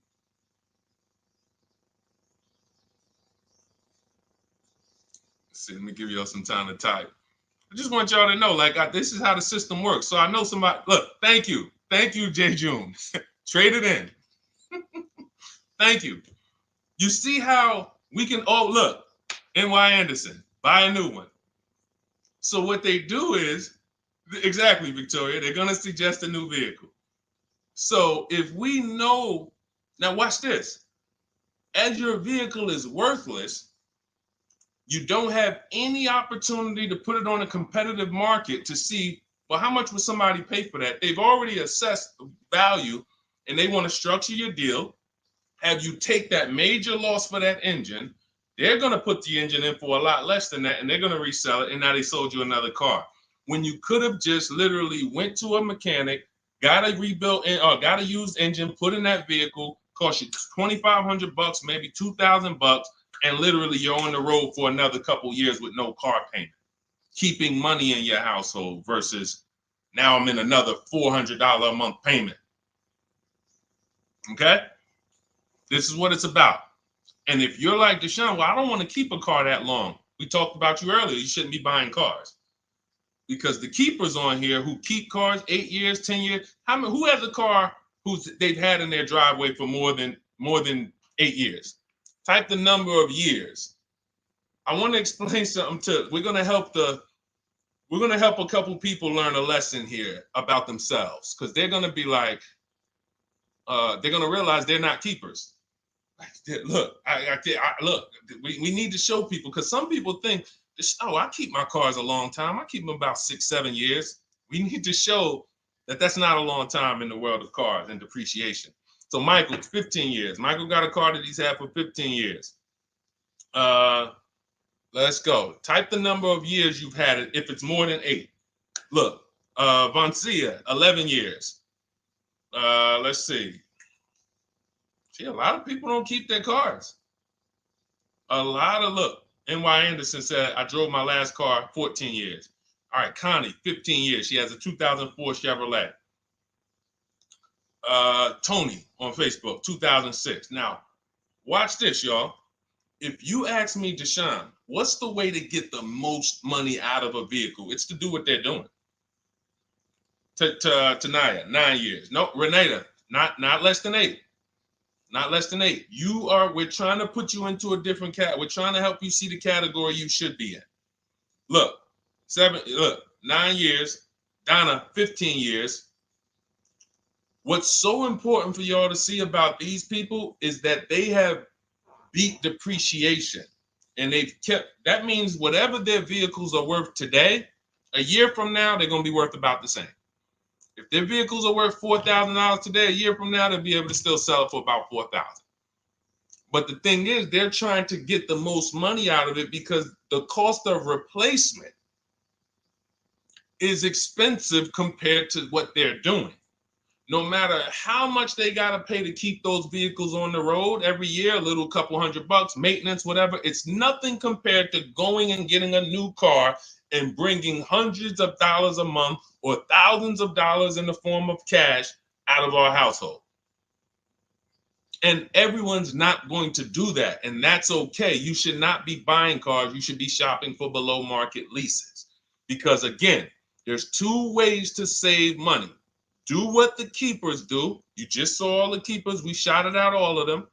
And the other way is to go in and not tie money up in the vehicles in the first place. When you look at somebody like Danielle, she's driving a $44,000 Audi, 2024 Audi A3. That vehicle is $800 a month to buy, no money down. $800 a month for 5 years, maybe $700 a month for 6 years. She's paying $550 a month. She didn't tie up the money in the first place. That's the name of the game with leasing. Bonita on her Telluride. This is also to show you it doesn't matter what the market does. The market could be up or down. We're going to pay less than everyone. This is Bonita. She got a Kia Telluride during the pandemic when everybody was paying ridiculous prices. That's why I show her 2022. Look at the date. She said, I'm driving my dream vehicle, $600 a month. People were leasing. And I know if somebody watching this and they're like, if you leased a Kia Telluride during the pandemic, you are not paying what she's paying with no money down. I know it. I know it. People were DMing me, Deshone, I want a Telluride. They want $900 a month for them. I know people weren't paying $600 a month, but she came in, used our bidding system, used the same strategies you're going to have access to in my digital book. She got $600 a month from home without being in a dealership. Her dream vehicle. This is how you win. You're either going to not tie up your money in vehicles. You're going to drive new vehicles that don't have problems because they're always under warranty and you're paying cents on the dollar compared to people purchasing. Or you're going to be a keeper like Michael and like Donna and like the people who said, okay, I'm keeping my vehicle this long. That's why in my book, it's 7 steps. But the first step is to ask yourself how many years you're keeping your next vehicle. That is the first question I would ask you if you and I were shopping together. My first question to you would be, Michael, how many years you want to keep the next vehicle? 8 or more or less than that? If you said to me, Deshone, I'm going to keep it at least 8. All right, let's go for the purchase. New or used, depending on budget, but we're purchasing. We need to find a below market purchase. If you said, Deshone, I'm 6 years max. I can't see myself keeping a car more than 6 years. All right, we're going to shop for a below market lease. Because the money you're going to spend in a below market lease, when you get these below market lease deals, not commercial leases, not what you see on advertisements. Those are ridiculous prices. We don't pay those prices. None of these people that you see, Greg, Charles on his Palisade, none of these are advertisements. They're thousands less. But when you're putting money in the cars and you're driving brand new cars, this is how it was for me when I was 22. This started for me at 22. I was working for Pontiac, and I leased a brand new Pontiac G6. It was $256 a month. $256 a month. It was like a $21,000 vehicle. Same time, I had a friend of mine. She got a I don't want to say it because she might be watching this, and this is no shot at her. I didn't understand enough to teach her back then because I was new in the business. She went and she bought, let's call it a Honda Civic. Now my car was bigger because the G6 was a mid-size vehicle. The Honda Civic is a compact vehicle, but she bought it. $20,000 vehicle, 22, whatever it was at the time, paying almost $500 a month. Like, that's a $500 payment. That's what it is. So my young household, I got a newborn daughter. I got a new car I'm paying $256 a month for. Same time, it's got families around me. They're in their 20s, but they're paying $500 a month. This is what showed me, wait, something's going on. And I never stopped. I bought a used car at that time, but since I've had 4 Infiniti leases, I've had a Jeep Grand Cherokee lease, and people always think, D, you must be paying ridiculous money. I see you get new cars every 3 years, but they don't. I'm driving $40,000 cars, $45,000 vehicles. I never paid over $400 a month. Not one of my lease payments was ever. I remember I got this Jeep Grand Cherokee, and it was a $35,000 Jeep Grand Cherokee Laredo, 2018. When I got my offers, the best offer was $330 a month. 12,000 miles per year. And that's what I was driving. If I was driving 15, I would have bumped it up to 15,000 miles per year. I got $330 a month. I went in there and I gave them $330 for that Jeep Grand Cherokee, and I drove off. $35,000 vehicle. This is what I'm telling you guys. This is what is called deal structure.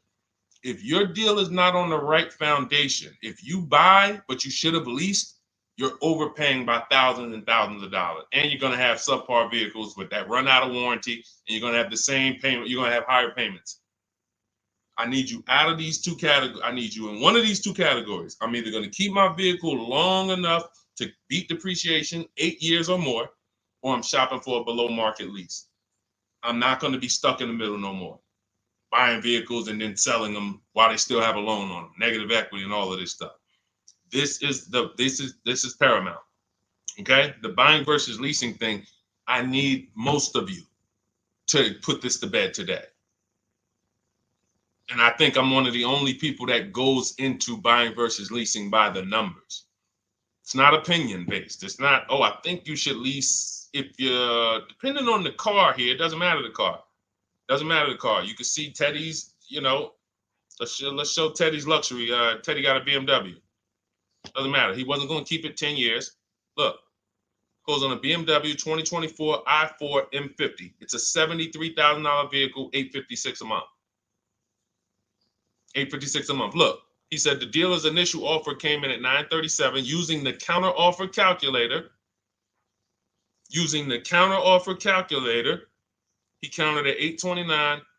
8:56. If you just jumped on the broadcast, I showed you some of the calculators that I created that are in this book. In my book, there's a reason it's 5-star rated. There's a reason people that you can go read what your peers say about that book. Get your copy for 75% off. It's in my TikTok bio. Click that picture of me.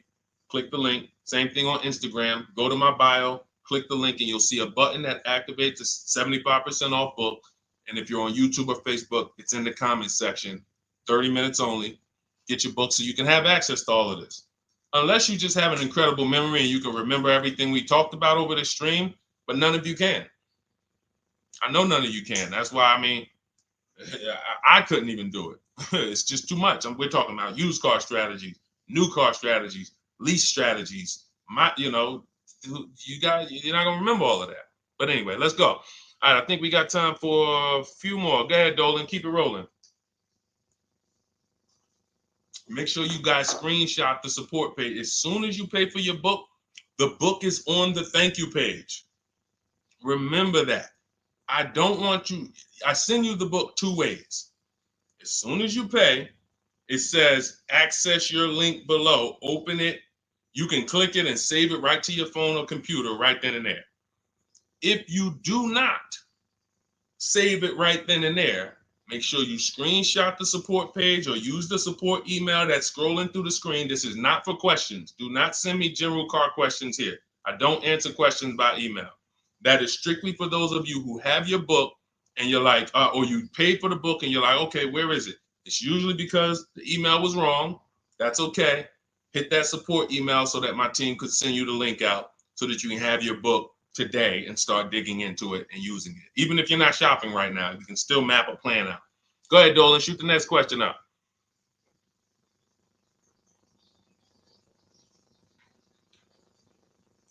All right, this is Victoria from TikTok. Any tips for how I can get the highest trade-in value for my existing vehicle? Of course, bids. Bids. First of all, you just said a curse word. You may not know, but we don't use that T word here because you're never going to get anything. You're not going to get a max value for anything trading. We are fortunate that we have the opportunity to get bids from cash buyers in the market. And I'm not talking about cash buyers like Facebook Marketplace where a person, it's one of your neighbors from your town coming to look at your car. I'm talking about institutional cash buyers. People who cut a check instantly and, they do an inspection. That Jeep Grand Cherokee I sold to CarMax, they were the highest bidder 3 years ago during the pandemic. I'm not going to tell you what I made because those values don't exist anymore. So it just doesn't even make sense. But, those of you who were watching my videos earlier 3 years ago or using my tips, you guys cashed out and made ridiculous money. When corporations were trying to make money on people, we made money too. But CarMax won the bid. I went down there. They did an inspection on the vehicle. They came back. Accounting department came, cut me a check. I walked away with a check. That's it. You don't want to trade. You want to sell. You want to break your not even break your transactions. I need you, Victoria, to realize there are three transactions in a car deal. Who you're going to sell your car to, that's one. Who you're going to buy your car from, that's another. Who you're going to get your loan from, that's the third one. Now, you're not always cash buyers. Deshone, I pay cash, then you don't need that. Deshone, I don't have a vehicle to replace, then you don't need that. But how do we make sure we get the highest value or the biggest discount? Bids. Each one, we make the market bid. So what you should do right now, Victoria, this is step 2 in my book. After we decide whether we're going to buy or lease our next vehicle, that's step 1. Then we move to what is called the equity assessment. We need to find out, do we have equity or negative equity? Equity assessment.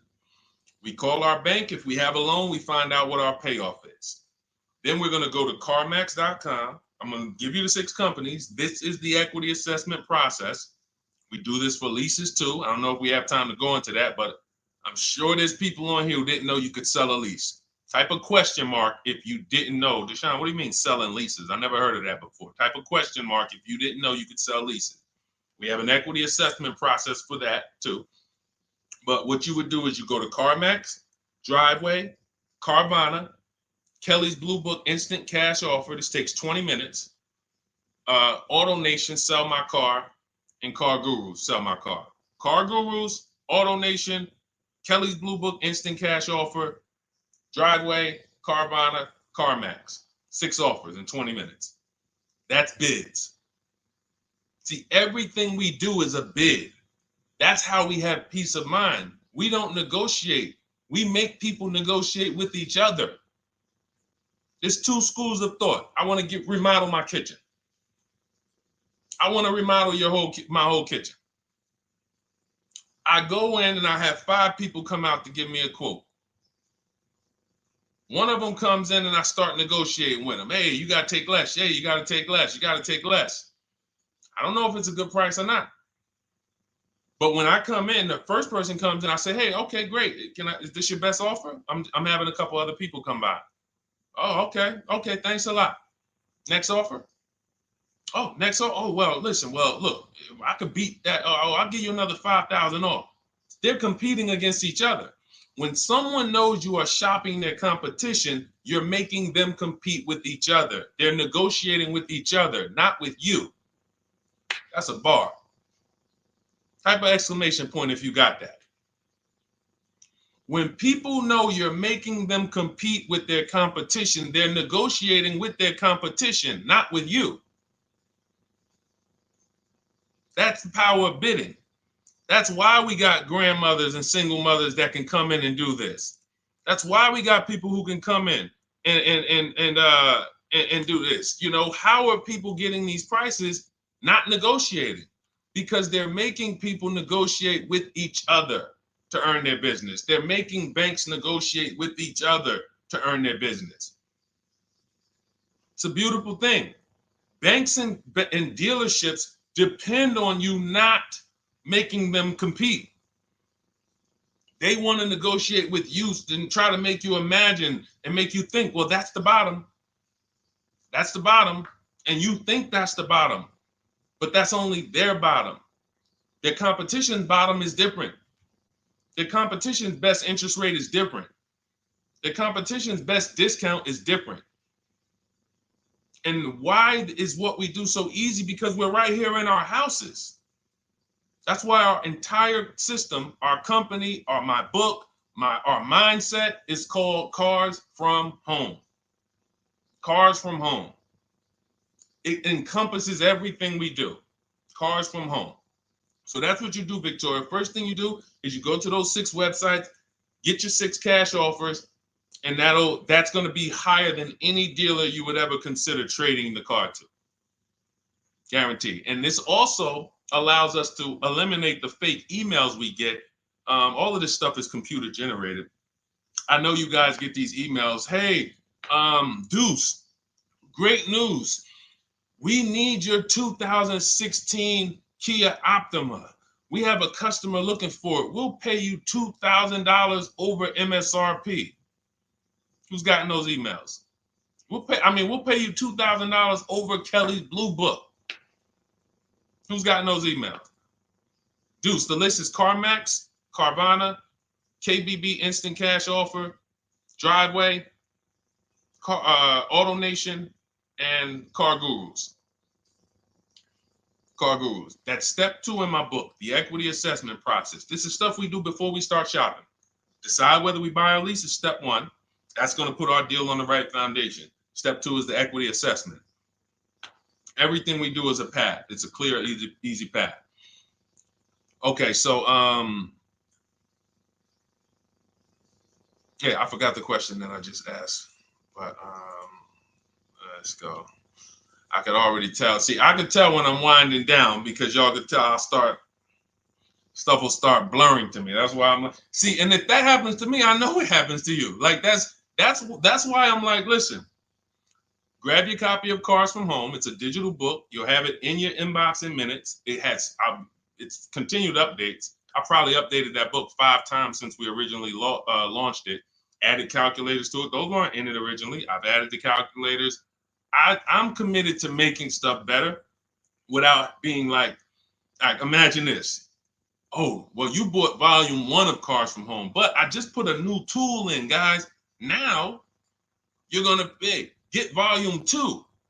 And now every time a website changes, you got to get volume 2 and volume 3. And 5 years from now, you're getting volume 9 each time. It's like, no, literally one-time cost. And I can't tell you if that'll be around forever. I can't tell you that. I can't tell you 3 years from now I'm going to be giving free updates of the book. I don't know, but I know today that's what it is. Everyone who gets their book, you get free updates as I update the book, because there's value in that. There's value. I can send an email out to people every 3 years and ask them, hey, did you enjoy the book? They're going to say, hey, yeah. Well, here's the thing. My new version is this. There's value in that. It could just be $24. They're already a believer. Someone who used the book's already a believer. So they'd be like, yo, the new version, oh, I'm about to shop again. $24. I'll pay it again. It's the best money I ever spent.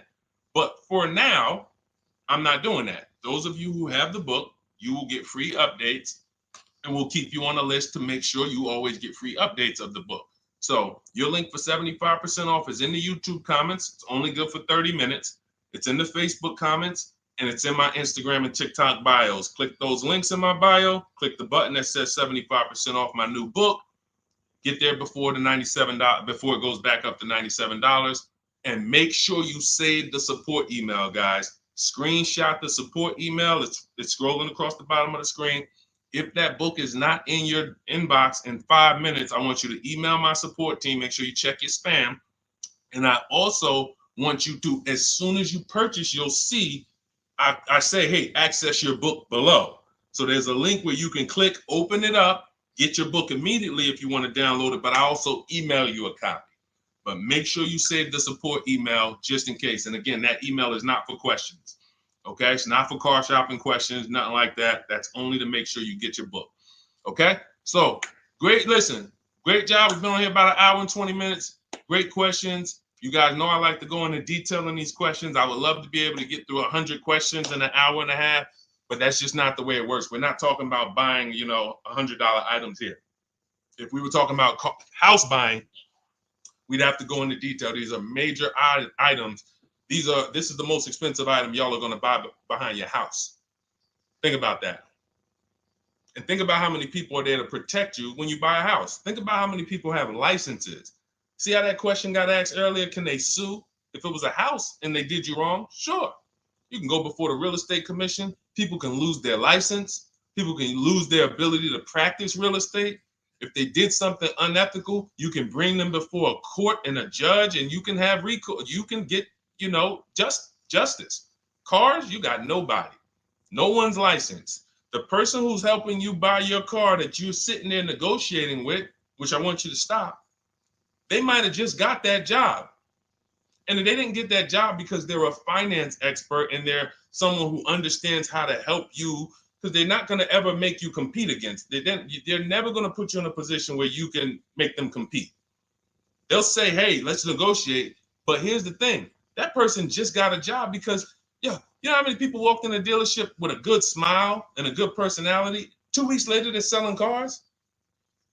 These are the people that are helping you. They're not licensed. They didn't go through school. They didn't go through ethics training. They didn't go through any of this stuff that realtors and brokers have to go through to help you buy houses. So when you get your car, it is on you. That's why you want me working with you. You want my blueprint. You're not by yourself. You're watching my videos. Once you get my book, you can stop watching my social media videos. I don't want you watching my social media videos if you have my book. It's just going to confuse you, because what my social media videos do is warn you what not to do. That's what my social media videos do. Don't do this. The worst thing you could do is this. The worst thing you could do is this. Don't do this. My book is teaching you what to do. It's telling you what to do. It's not an education book. It's a do this first. Step 1, do this, do this, do this. Step 7, hey, congratulations, we're taking delivery. We're not focused on that. So once you get my book, you don't have to watch my social media videos ever again. And I want to say that because a lot of people will get the book and still be watching them and trying to piece it together. You got my blueprint. You don't need those videos anymore. Okay? So always a pleasure, y'all. God bless you. To those of you who have your book, make sure you email me when you pick up your cars, send me all the details. Deshone, check this out. This is what I got. This is what I paid, so that we can bring you guys into the stream and continue to tell everybody about you. So about the results. All right. God bless y'all. I will see y'all on the next stream. Always a pleasure.